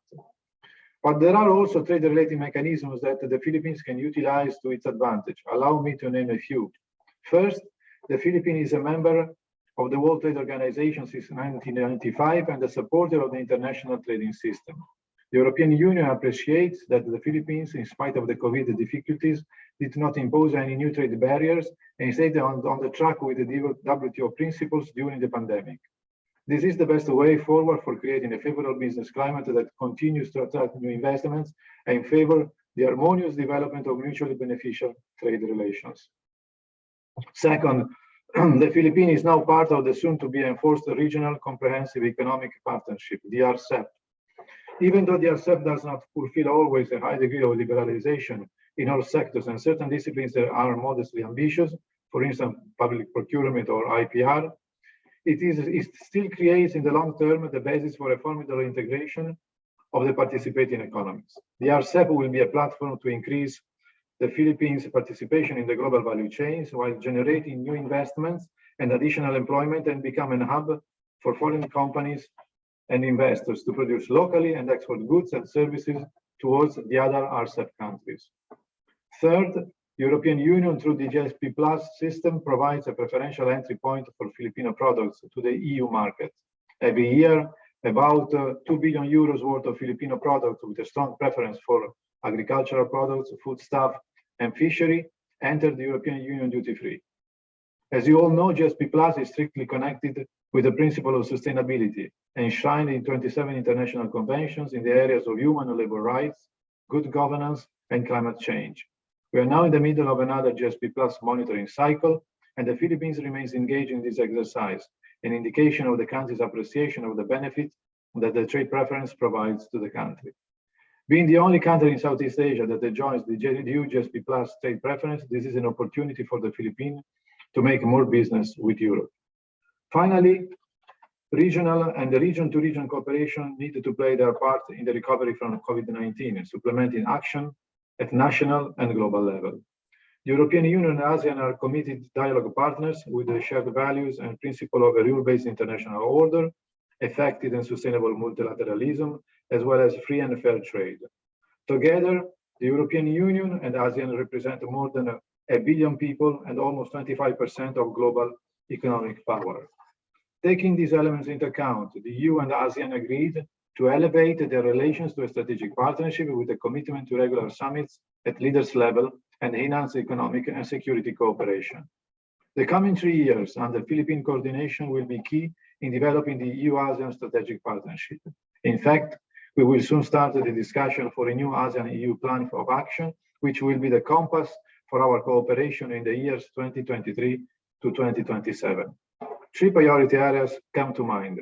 These are green and sustainable recovery, intensified joint work on counterterrorism, cybersecurity and maritime security and connectivity. The European Union has unique experience and knowledge of connectivity and regional integration.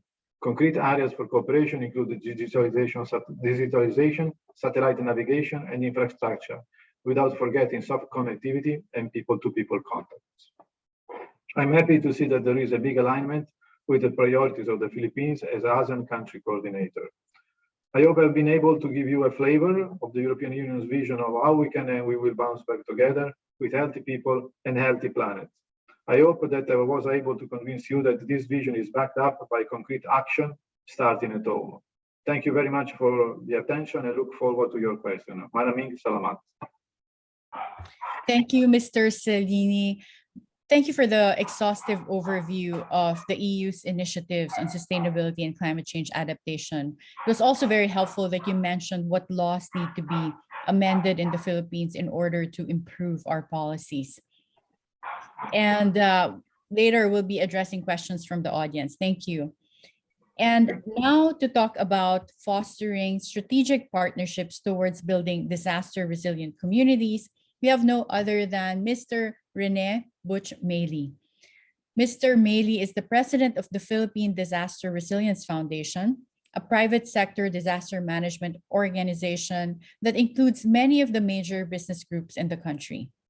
PDRF has been actively promoting strategic partnerships with the stakeholders from the national and local government units, private sector, civil society organizations, and community-based institutions and organizations in order to efficiently mobilize efforts on the ground towards building sustainable and resilient Philippine communities. It's my pleasure to introduce Mr. Maley. Hi, Karen. Good seeing you again. Yeah, we can start with the presentation right now. One of the more frightening aspects of climate change is more violent storms. And the Philippines experienced this in 8 years ago, in November of 2013, when Super Typhoon Yolanda, packing winds of up to 314 kilometers per hour, slammed into the Visayas area. 6,000 to 10,000 people were killed, and I guess that classifies it as a major catastrophe and really woke up the world and the country to the effects of climate change and the dangers from these new types of destructive storms. Next slide, please. Partly as a result of a previous storm in 2009, Typhoon Ondoy, which flooded much of Metro Manila, the private sector got together to form a group of companies with lifeline industries. And the idea here was that even companies that compete with each other can work together during disasters. And that was the PDRF. Next slide, please. One of the first things we did after Super Typhoon Haiyan hit the Philippines was build the world's first ever emergency operations center run by the private sector on a national basis. And this is located in Clark, 2 hours outside of Manila. It's near a major airfield, Clark, and near a major seaport, Subic. So in case there a major earthquake hits Metro Manila, we'll be prepared and ready. Next slide, please. From this operation center, we can monitor storms anywhere in the country, anywhere in the world, and we can also review and monitor volcanic eruptions, major earthquakes, and the pandemic as well. We're looking at trying to build a second regional center in Iloilo as we speak, but this will take some time before we get that going. Next slide, please. The way we operate is that we're formed into 8 separate clusters. And the reason for this is that we're trying to rely on the core expertise of companies. It's easier to tap the private sector if you don't always just ask them for money. It's easier for them to give something that they're already working on or producing, whether it's telecoms, water, power, generators, trucks for logistics. These are the types of things that we ask our members to help out with before, during, and after disasters. Next slide, please. One of our biggest projects that we're embarking on is the Climate Resilient Cities Project. It's funded by our partner USAID, and it's a consortium of different actors from civil society, religious groups, the private sector, and local governments. The idea is to train local governments in climate resilience, to help raise financing for their projects, and to put early warning tools in each of the 8 separate local governments around the country. This is a 5-year project just starting later this year. Next slide, please. After Typhoon Ndoy destroyed much of Metro Manila in 2010, we embarked on a project to plant nurseries and save what was left of the Marikina watershed, because we found out that much of the floodwaters came from upstream in the mountain areas. Much of forest cover had been removed, and so the whole idea was to get companies and people to replant trees and nurseries in that area. That project took many years. It is unfinished. It is a very tough battle because many of the people, because development is continuing in that area. Plus, people are using kaingin planting to survive in the Marikina watershed area. Next slide, please. We've also embarked on mangrove rehabilitation. As Dr. Rev mentioned, mangroves are really important to the environment.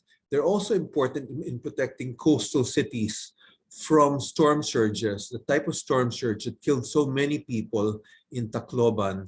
They also provide fish with food and coastal communities with a form of livelihood as well. Next slide, please.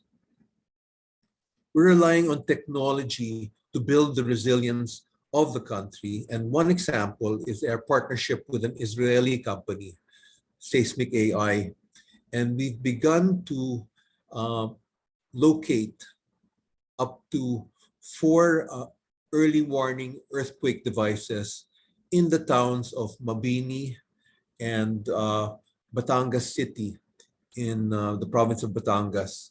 And the whole idea is to give everyone early warning should an earthquake strike.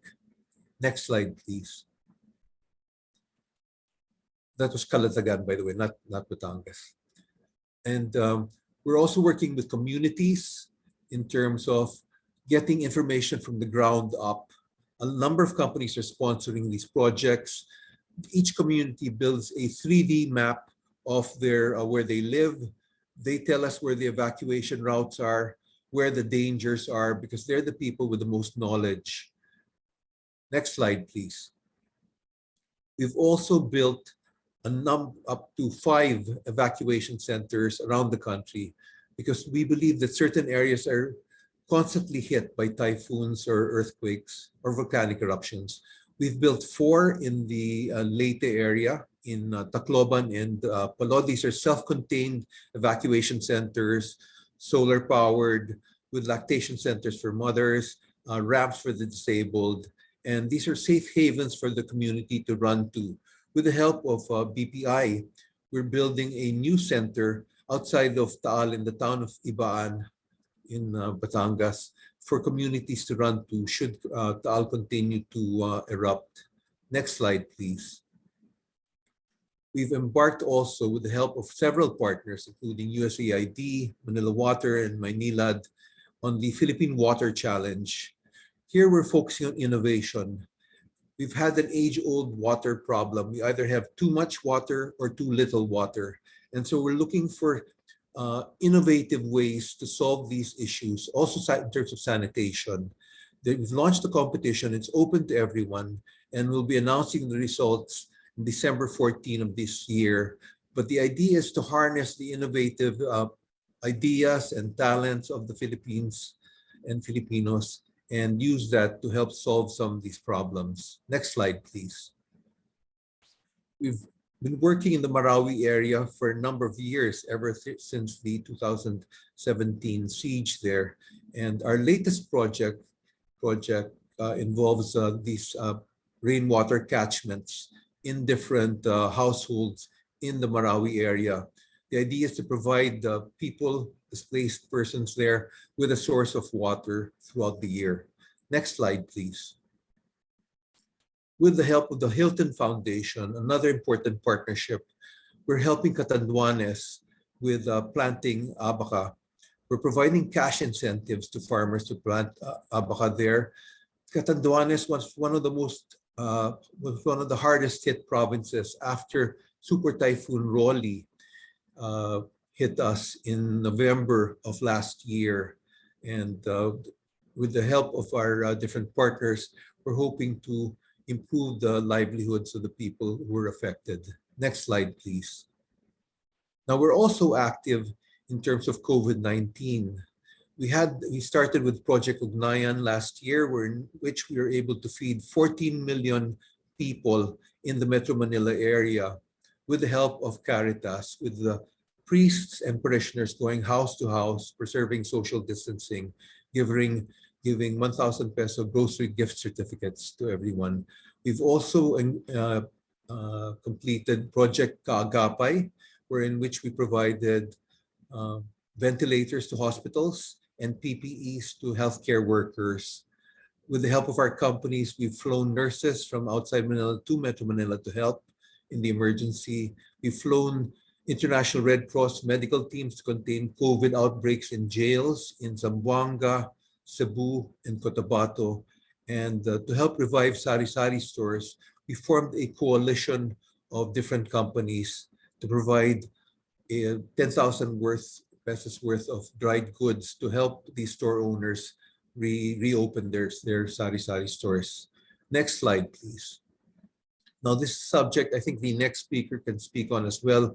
Bill Luz is our Chief Resilience Officer, but he's really leading the Task Force T3, which has embarked on a number of major initiatives. We formed the One Hospital Command together with the Department of Health, in which public and private sector hospitals can compare information about COVID-19 and shortage of beds and so on. We helped increase the number of lab tests and PCR tests in the country from a low of 3,000 in March of 2020 to a high of 50 to 90,000 a day today. In addition, we're helping deploy the vaccines as we speak, working closely with the national government. And I'd like to encourage everybody to be part of the National Vaccination Day, which is happening this weekend, November 29, November 30, and December 1, in which the hope is that we'll vaccinate up to 15 million people in the country. Next slide, please. We've got international partnerships as well, and one of the partnerships we're proudest of is the Connecting Business Initiative, wherein we've worked with the UN.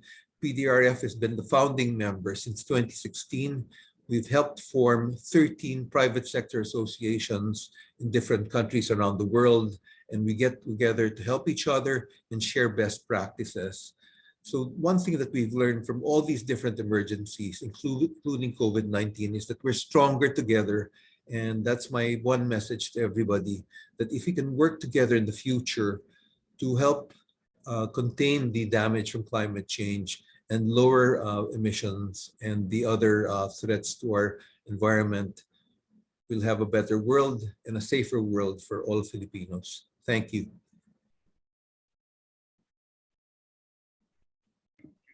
Thank you so much, Mr. Maley. And personally, for me, I witnessed a significant impact that PDRF had when I was working as head for external affairs with a presidential assistant for rehabilitation during Sorry. Typhoon Yolanda. So congratulations to PDRF and good luck in your continuing efforts. Thanks, And Karen. thank you. And now we'll move on to the topic of upgrading communities based on sustainability. And to talk about this, we have Mr. Guillermo Bill Luz. And Mr. Luz is the chairperson of Livable Cities Philippines. He is the chief resilience officer and an advisor of the Philippine Disaster Resilience Foundation. He is also the private sector co-chairman of the National Competitiveness Council. Mr. Luz is a former executive vice president and chief operating officer of Ayala Foundation, executive director of the Makati Business Club, managing director of Knowledge Institute, and secretary general of NAMFREL. It's my pleasure to introduce to you Mr. Luz. Thank you, Karen, for the invitation, and thank you, Dindo, for inviting me to speak uh, here at the Pilipinas Conference. Butch and I actually worked together at PDRF, and Butch has covered all the ground there. So I will shift gears and talk about my work at the Livable Cities Challenge on how we upgrade communities based on sustainability practices. And I think what I'd like to start off with is what Dindo showed in a survey that they had commissioned, that people believe that there could be progress if there's a partnership between the government and the private sector. And I'm a great believer in that partnership. So just to start, one of the framers we have in our mind is that I work a lot with cities and Philippine cities. And one thing is apparent is that we live in a climate defined situation. And if I take a look at the top global concerns by likelihood cited by experts, extreme weather events were mentioned, appeared in 7 out of 10 years of a survey by World Economic Forum as the number one global concern by likelihood. And then climate change appeared second, out of 10 years. And natural disasters appeared third, actually, 5 out of 10 years also.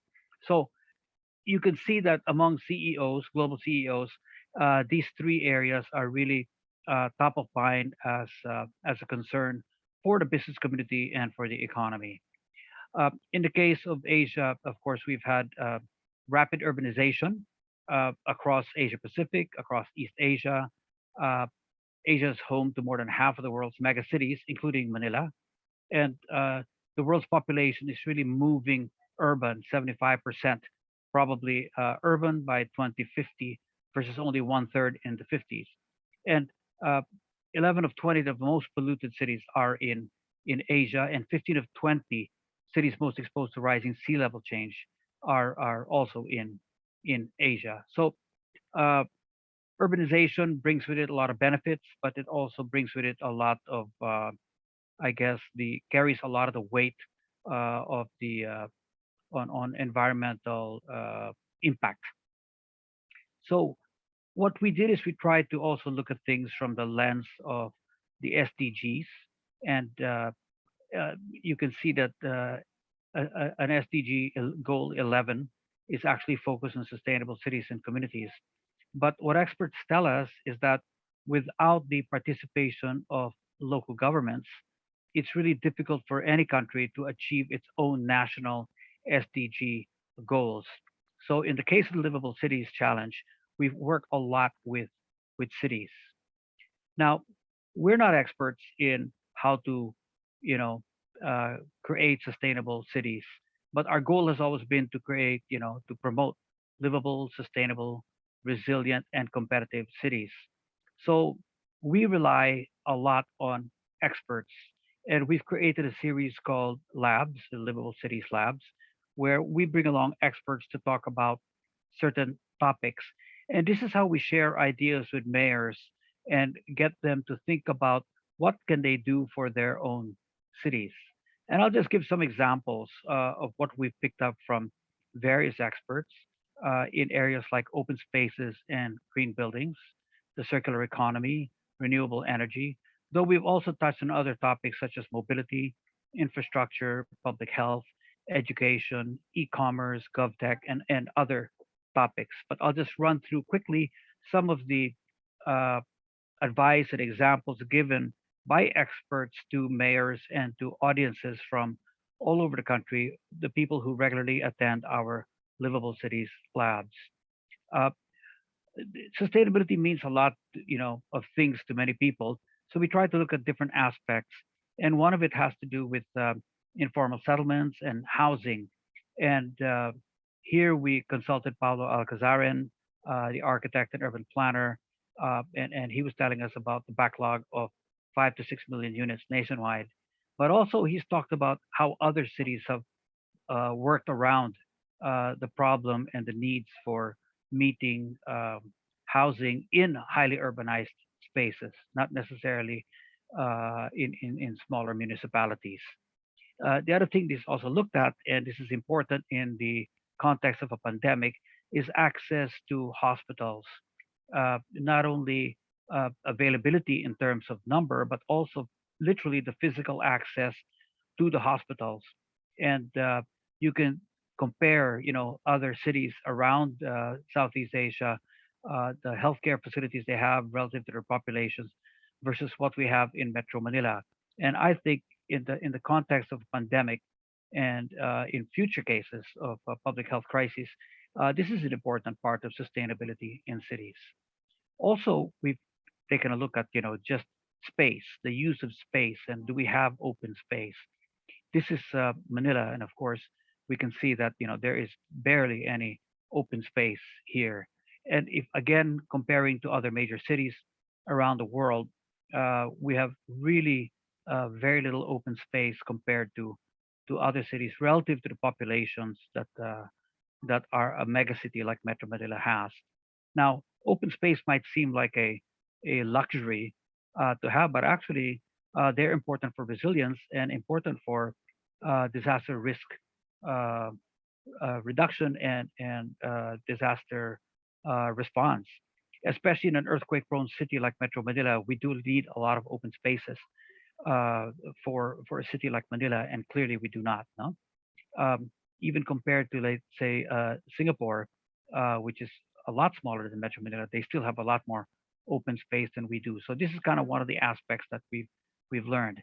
Now, there are cities that do it right, and Iloilo is one example, which has begun to promote and develop its urban spaces, promote more open spaces. The promenade is the best example in Iloilo. The bike lanes that they put together and which are heavily used these days. The public spaces that they have created. So it is possible for a city, when they put their mind to their planning and urban redevelopment, to create these spaces and create more livable and sustainable cities. But it's not only the open spaces that they've developed. They have developed other areas outside the city. This Iloilo Beach Forest, for instance, or the City Tree Park, which is basically a nursery that they are using to develop endemic or native trees, and trying to at least bring more greenery into the bicycling path. So it's more than the open spaces, but they've really actively planned how to put uh, greenery together. This Mangrove Eco Park is another example of what they're doing in partnership with government and with the private sector. We've also consulted Dinky von Einsedel to talk about green and healthy communities. And one of the things, again, using the lens of public health, has always been to take a look at how things are spatially organized so that there is some uh, space for people to move around, but it also assures public access to facilities that are needed, and transportation and mobility access to key important infrastructure. And this level of planning is important, especially when we take a look at the current needs right now in terms of space and social distancing. And this is something that's not only needed, I think, during a pandemic, but eventually over time, as this pandemic wanes and becomes more on the transforms and into an endemic stage, we are still going to need a lot of these practices and thinking introduced into our communities. Aside from open space, we also consulted with architects about green building uh, framework, and they gave us sort of the different aspects that they need to look at when planning green buildings.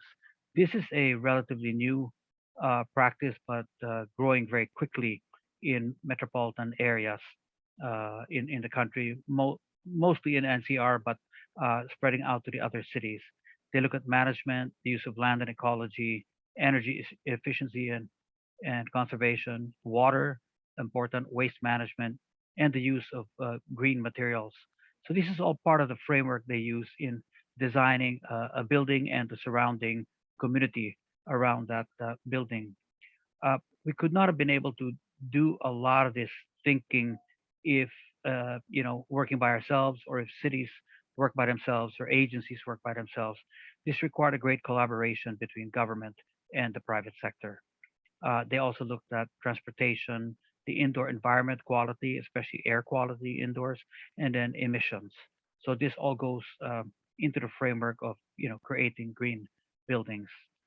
And then there's been a lot of mention of circular economy. So we have worked with some companies and asked them about what they did for the circular economy. And this was one example, Dow Chemicals working to incorporate uh, sort of plastic waste and converting it into furniture. In this case, school furniture.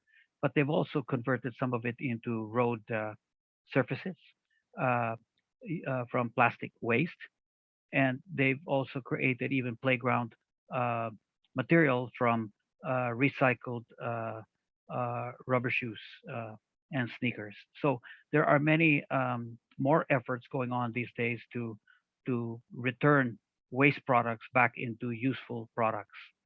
We also talked to a company called Green Ants doing the same thing, but recycling the plastic waste into construction materials, both for building vertical structures and for horizontal structures like roads. And these are some of the applications now that they have used their materials from plastic waste mixed with other new materials to create uh, construction materials for these buildings. They've also done it with roads, and I think this is something that we're going to see more of in the future. Finally, we talked to companies in the renewable space, what could be done.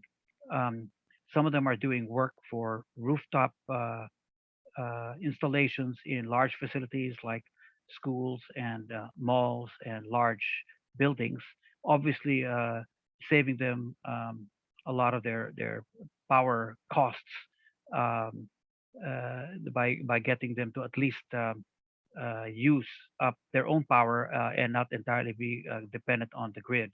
But they've also come up with very creative solutions for off-grid uh, solutions, including incredibly, I was surprised, considering using solar farms and then creating actually small vegetable gardens to coexist with the solar farms. So there are creative ways, I think, to do things. And one of the areas, one of the sectors or industries we looked at was a foreign firm which had been studying floating solar panels that they had installed in other countries. And this is something that can be perhaps emulated here in the Philippines. I know that this firm has been discussing possibilities here for solar, for floating solar farms. So all these things we're able to put together a combination of of experts running these labs with city mayors and residents from cities to try to uh, share ideas on how to make cities much more sustainable and resilient in the future. So at the end of the day, it's a choice that we just all need to make and consciously plan for. And we hope that this small contribution to urban planning and to working with cities will help transform the cities and make them more sustainable. Thank you very much.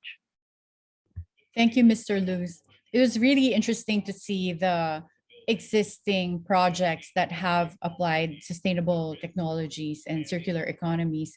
And I wish we had more time to hear about the labs project because that's really very interesting.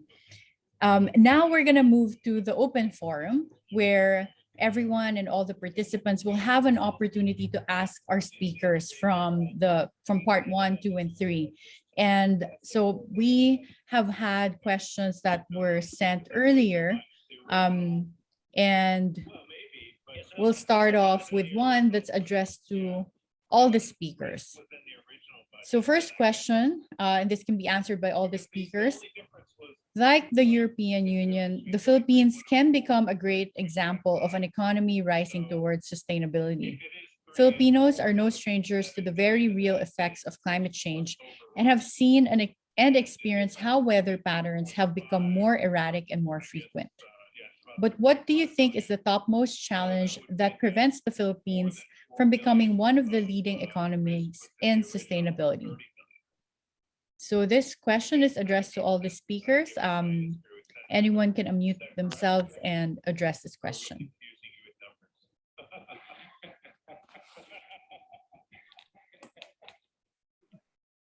Or maybe we can ask Mr. Seglini, since this also is a question that draws a parallel between the EU and the Philippines.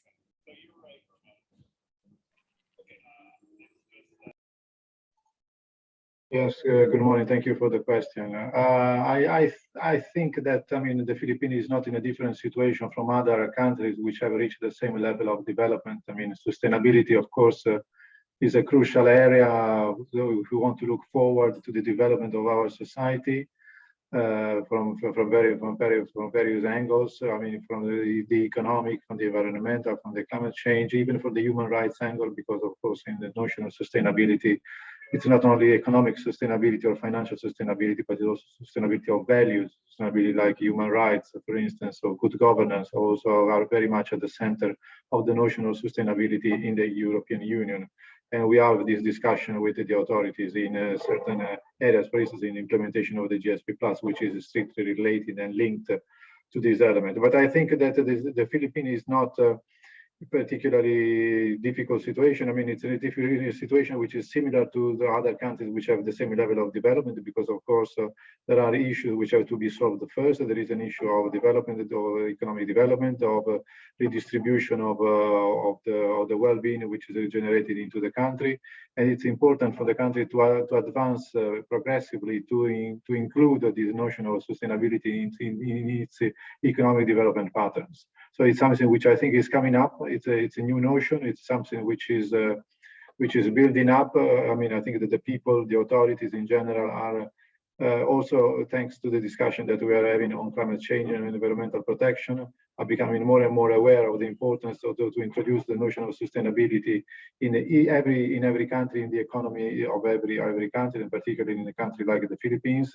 Also because the Philippines is exposed to natural hazards, to volcanoes, to the different to storms, to typhoons, and so on. So there is, I think, that a growing consciousness about the need to introduce the notion of sustainability into the development patterns of the country. As I said, it's about economic, it's about finances, it's about, but it's also about other issues like human rights. It's also about good governance and so on. So these are all elements which are all very important, which have to look at, they have to become a part of the economic or development package of every single country. I don't think that the Philippines is particularly backwards in this respect. I mean, it's catching up in a way, and I think that in order to make to help the Philippines in this effort. I think it's a very important international cooperation, and the European Union is ready to give a hand and to help, as we have done in the past. We will continue to do this in the future in order to provide the Philippines with the technical expertise, with the technical knowledge, and also with some financial support in order to make progress in this crucial area of development of the country, which is crucial for the Philippines, it's crucial for Southeast Asia, it's crucial for the world at large. Thank you, Mr. Cedina. That was a very good answer. Perhaps any of the speakers, do you have anything to add?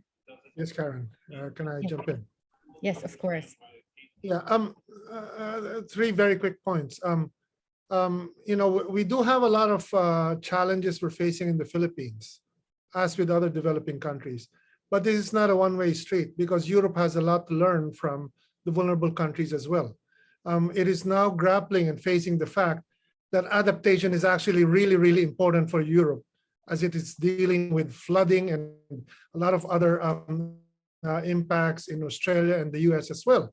And now it is understanding more and more, hopefully, why developing countries, especially climate vulnerable countries, have been demanding for a long time for finance in order to prioritize the resilience needs of our people, because we have learned to do more with less.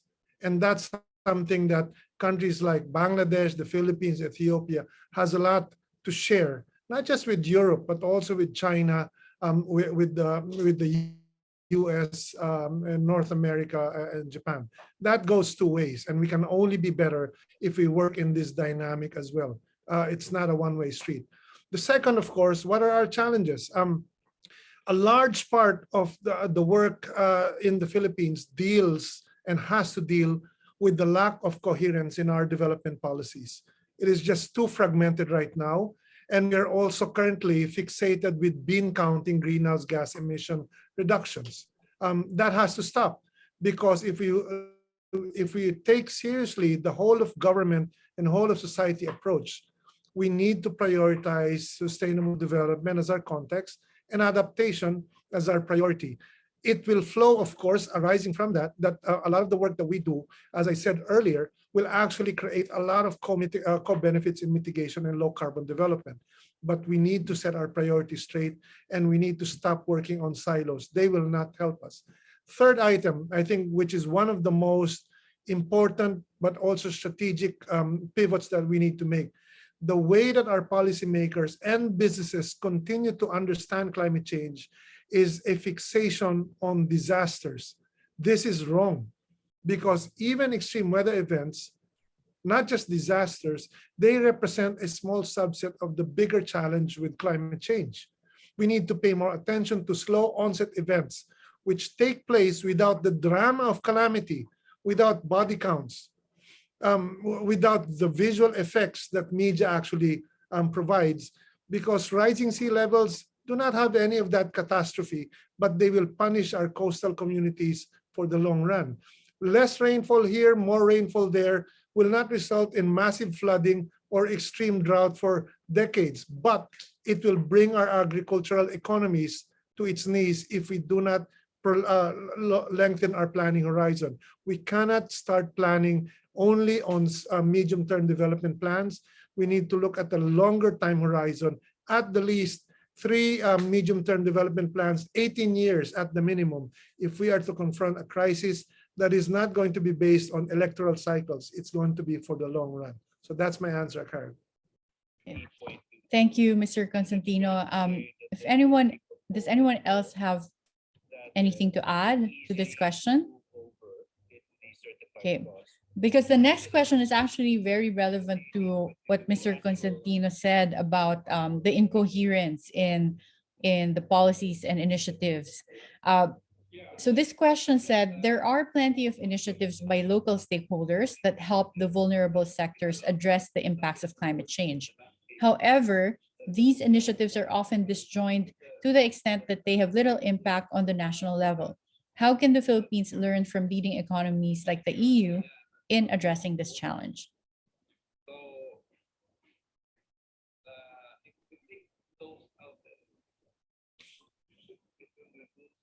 Karen, if there's no one jumping in, I'd like to jump in right away. Yes, please. Maybe, Yes. maybe I'll send a poke to my colleague Bill as well.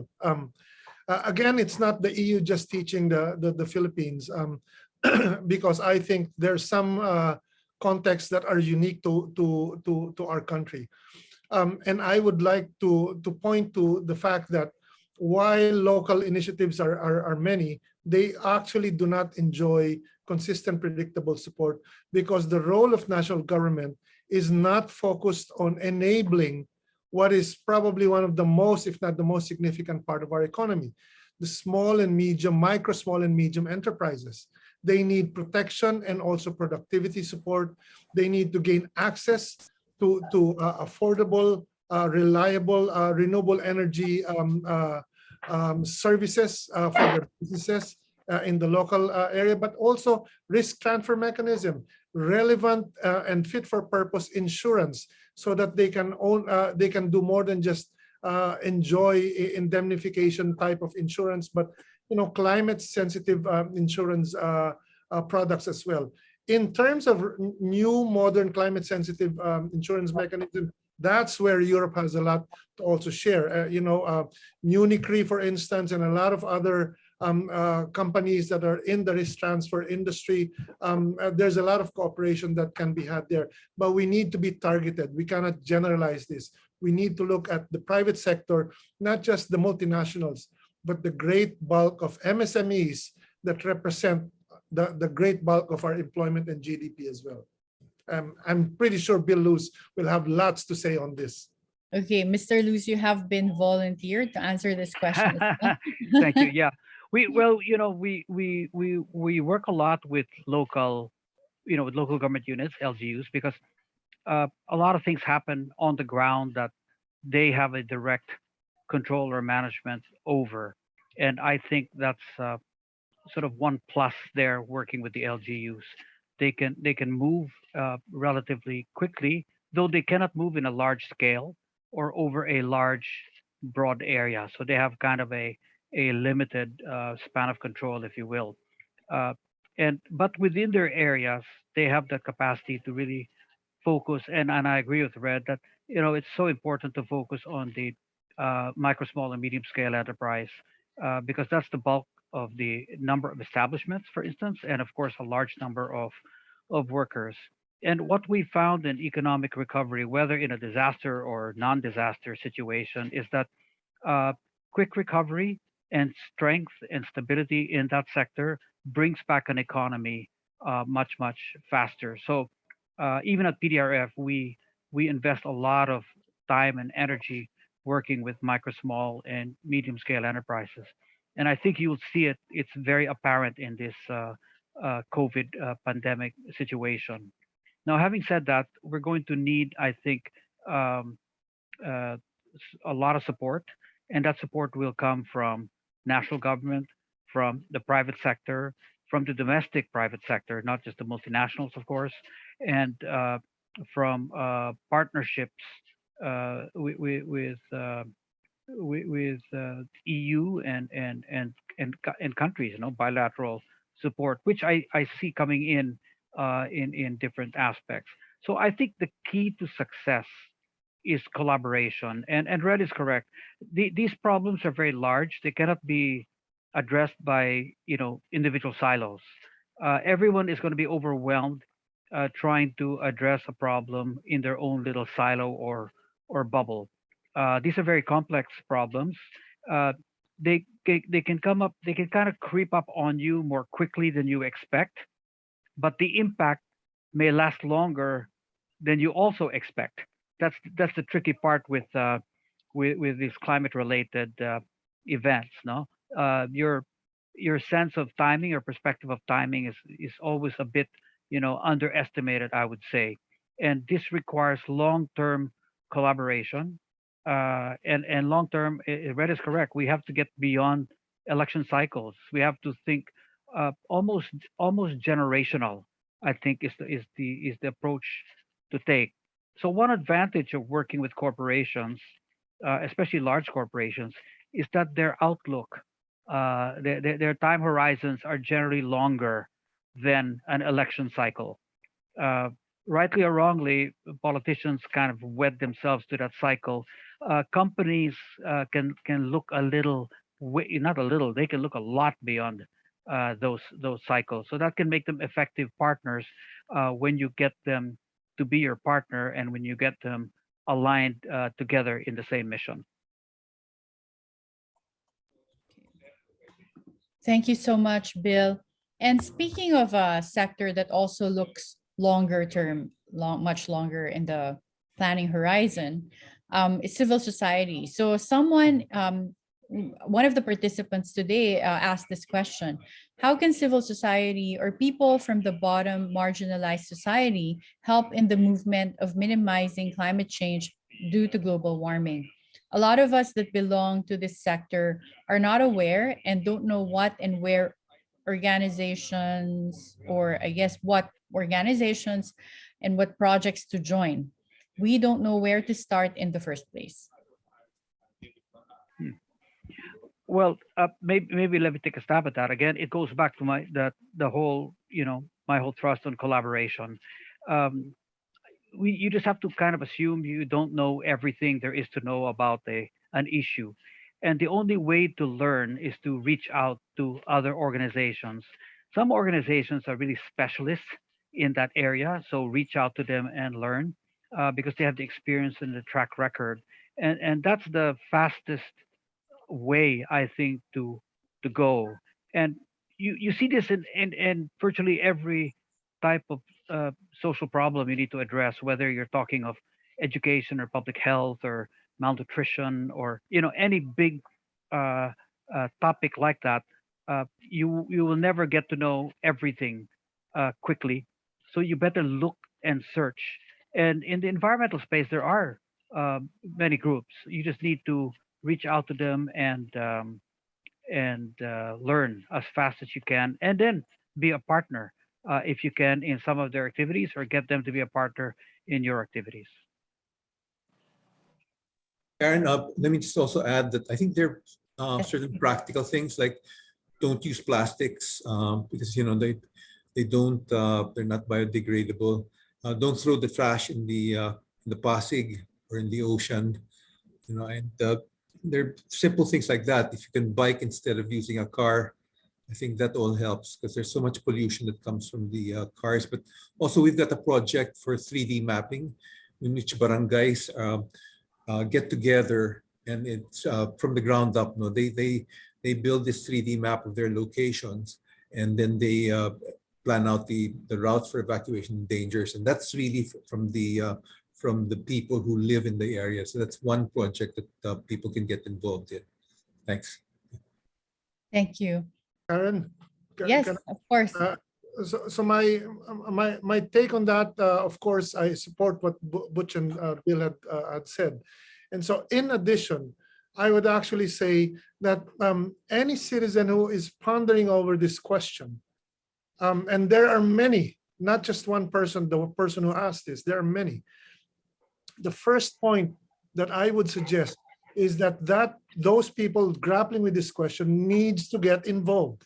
It doesn't have to be on climate issues only, because a large part of the causes that we advance will likely have a net benefit that contributes to the climate issue. For instance, if you're working on, if you're working to advance women's rights, gender, against misogyny, against to empower women and to get more girls to school, you are creating a huge benefit to the climate as well, because then more empowered women, girls who actually who would grow up with more autonomy in terms of what to do with their families or themselves, will actually help provide a massive benefit to society on its own, or good food, or sustainable lifestyles within their neighborhoods.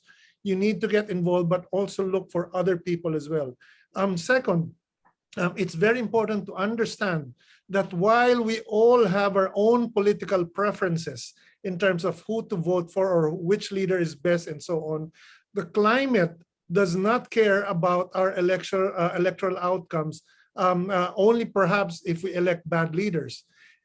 the climate issue is a marathon. We cannot solve it in 6 years or 3 years. It will go beyond the terms of the current administration and the one that we will be electing next year. Kailangan tulong-tulong because climate change is not something that government should handle on its own, and neither should it face it on its own. We need to hold hands with government where they need to hold hands with, but support it when it actually does well.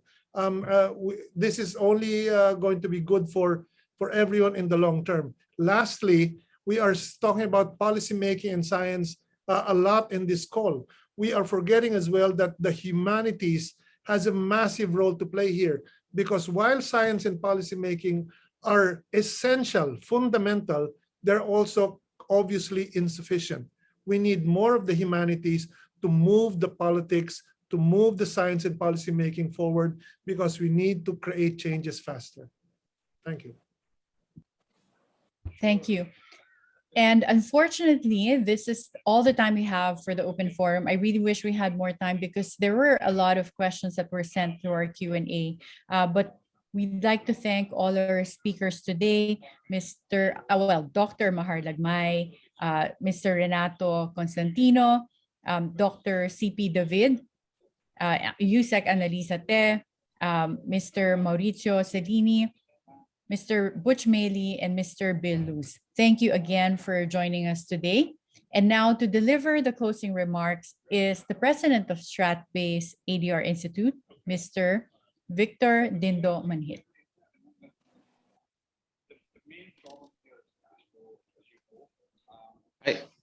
Hi, Karen. I think we have a recorded message. Okay. Chris, is that available? So I think if we have Secretary Emmanuel de Guzman in a recorded message, then our closing remarks will be delivered by Secretary Emmanuel de Guzman, who's the Executive Director and Vice Chairperson for the Climate Change Commission. He's also an international expert on disaster risk reduction and climate change adaptation.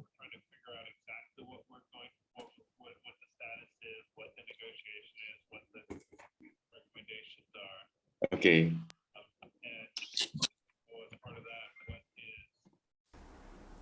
To all our allies in climate action, friends, ladies and gentlemen, good morning. First of all, I wish to express my grateful appreciation to all of you for your active participation and invaluable contribution in today's forum. Recovery from the widespread impacts of the COVID-19 pandemic does not only involve controlling the spread of the virus and rebounding from socio-economic losses. As the pandemic highlights the challenge of climate change, recovering from the pandemic also entails a shift to more sustainable ways to live and pursue progress. Ladies and gentlemen, the conduct of this conference comes at an auspicious time as the recently concluded COP26 in Glasgow, Scotland, called for faster action and higher ambition to keep the 1.5 degrees Celsius goal of the Paris Agreement within reach. We all here can attest how climate change is drastically affecting our communities. We are a nation that suffers from the adverse impacts of climate change, such as stronger typhoons, more intense floods and droughts, and rising sea levels. It is thus important for us to pave the way for a low-carbon and green economic development with innovative and reformative practices. This sustainable development pathway promises to create more economic opportunities and deliver reduced poverty and social inclusion. We are challenged to pursue a coordinated and effective transition to green and climate-smart economy, a transition that will drive decent and green jobs, livelihoods, and social justice, all crucial in the pursuit of sustainable growth. Both the government and private sectors have a fair share in this just transition to a green economy. We are not bereft of development blueprints.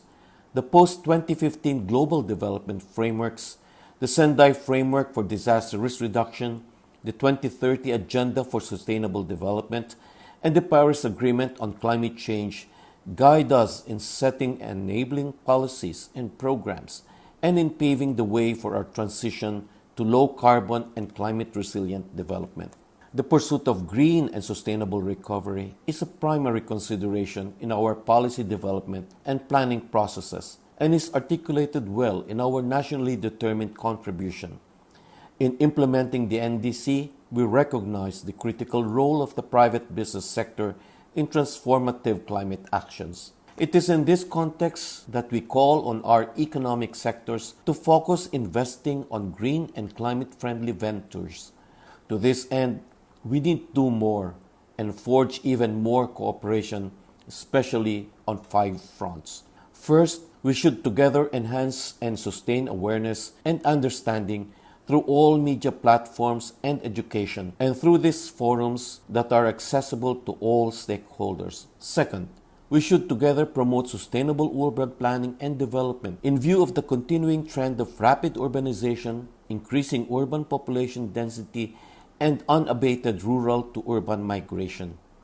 Third, we should together endeavor to accelerate the capacity building of LGUs and local communities on green and sustainable recovery, including ensuring that local development plans are based on science. Fourth, we should together invest in social preparation for the implementation of our NDC and the transformation of all sectors towards low carbon development and a green economy. And lastly, fifth, we should facilitate efficient access of our communities to international and domestic climate finance and the transfer of technology and knowledge on climate change adaptation and mitigation. Partnerships and cooperation are key to resilience building.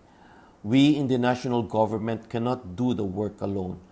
Your actions are crucial to advance our cause and deliver the benefits and progress we all desire for the country, for our communities, and for our families. Ladies and gentlemen, in closing, allow me to affirm the importance of this conference. As we emerge in these trying times, we should inspire each other to heed the 1.5 climate challenge. Let us continue and sustain our cooperation, our partnership, and constantly foster meaningful convergence among all sectors and stakeholders, such as this conference we had today. We need everyone on board for a healthier, safer, and more secure future for all Filipinos. Thank you. Mabuhay. Thank you, Secretary Emmanuel de Guzman. And thank you for our impressive lineup of speakers for your time today. Thank you, everyone. Thank you, Karen. for Thank hosting. you. Thank you. Thank you.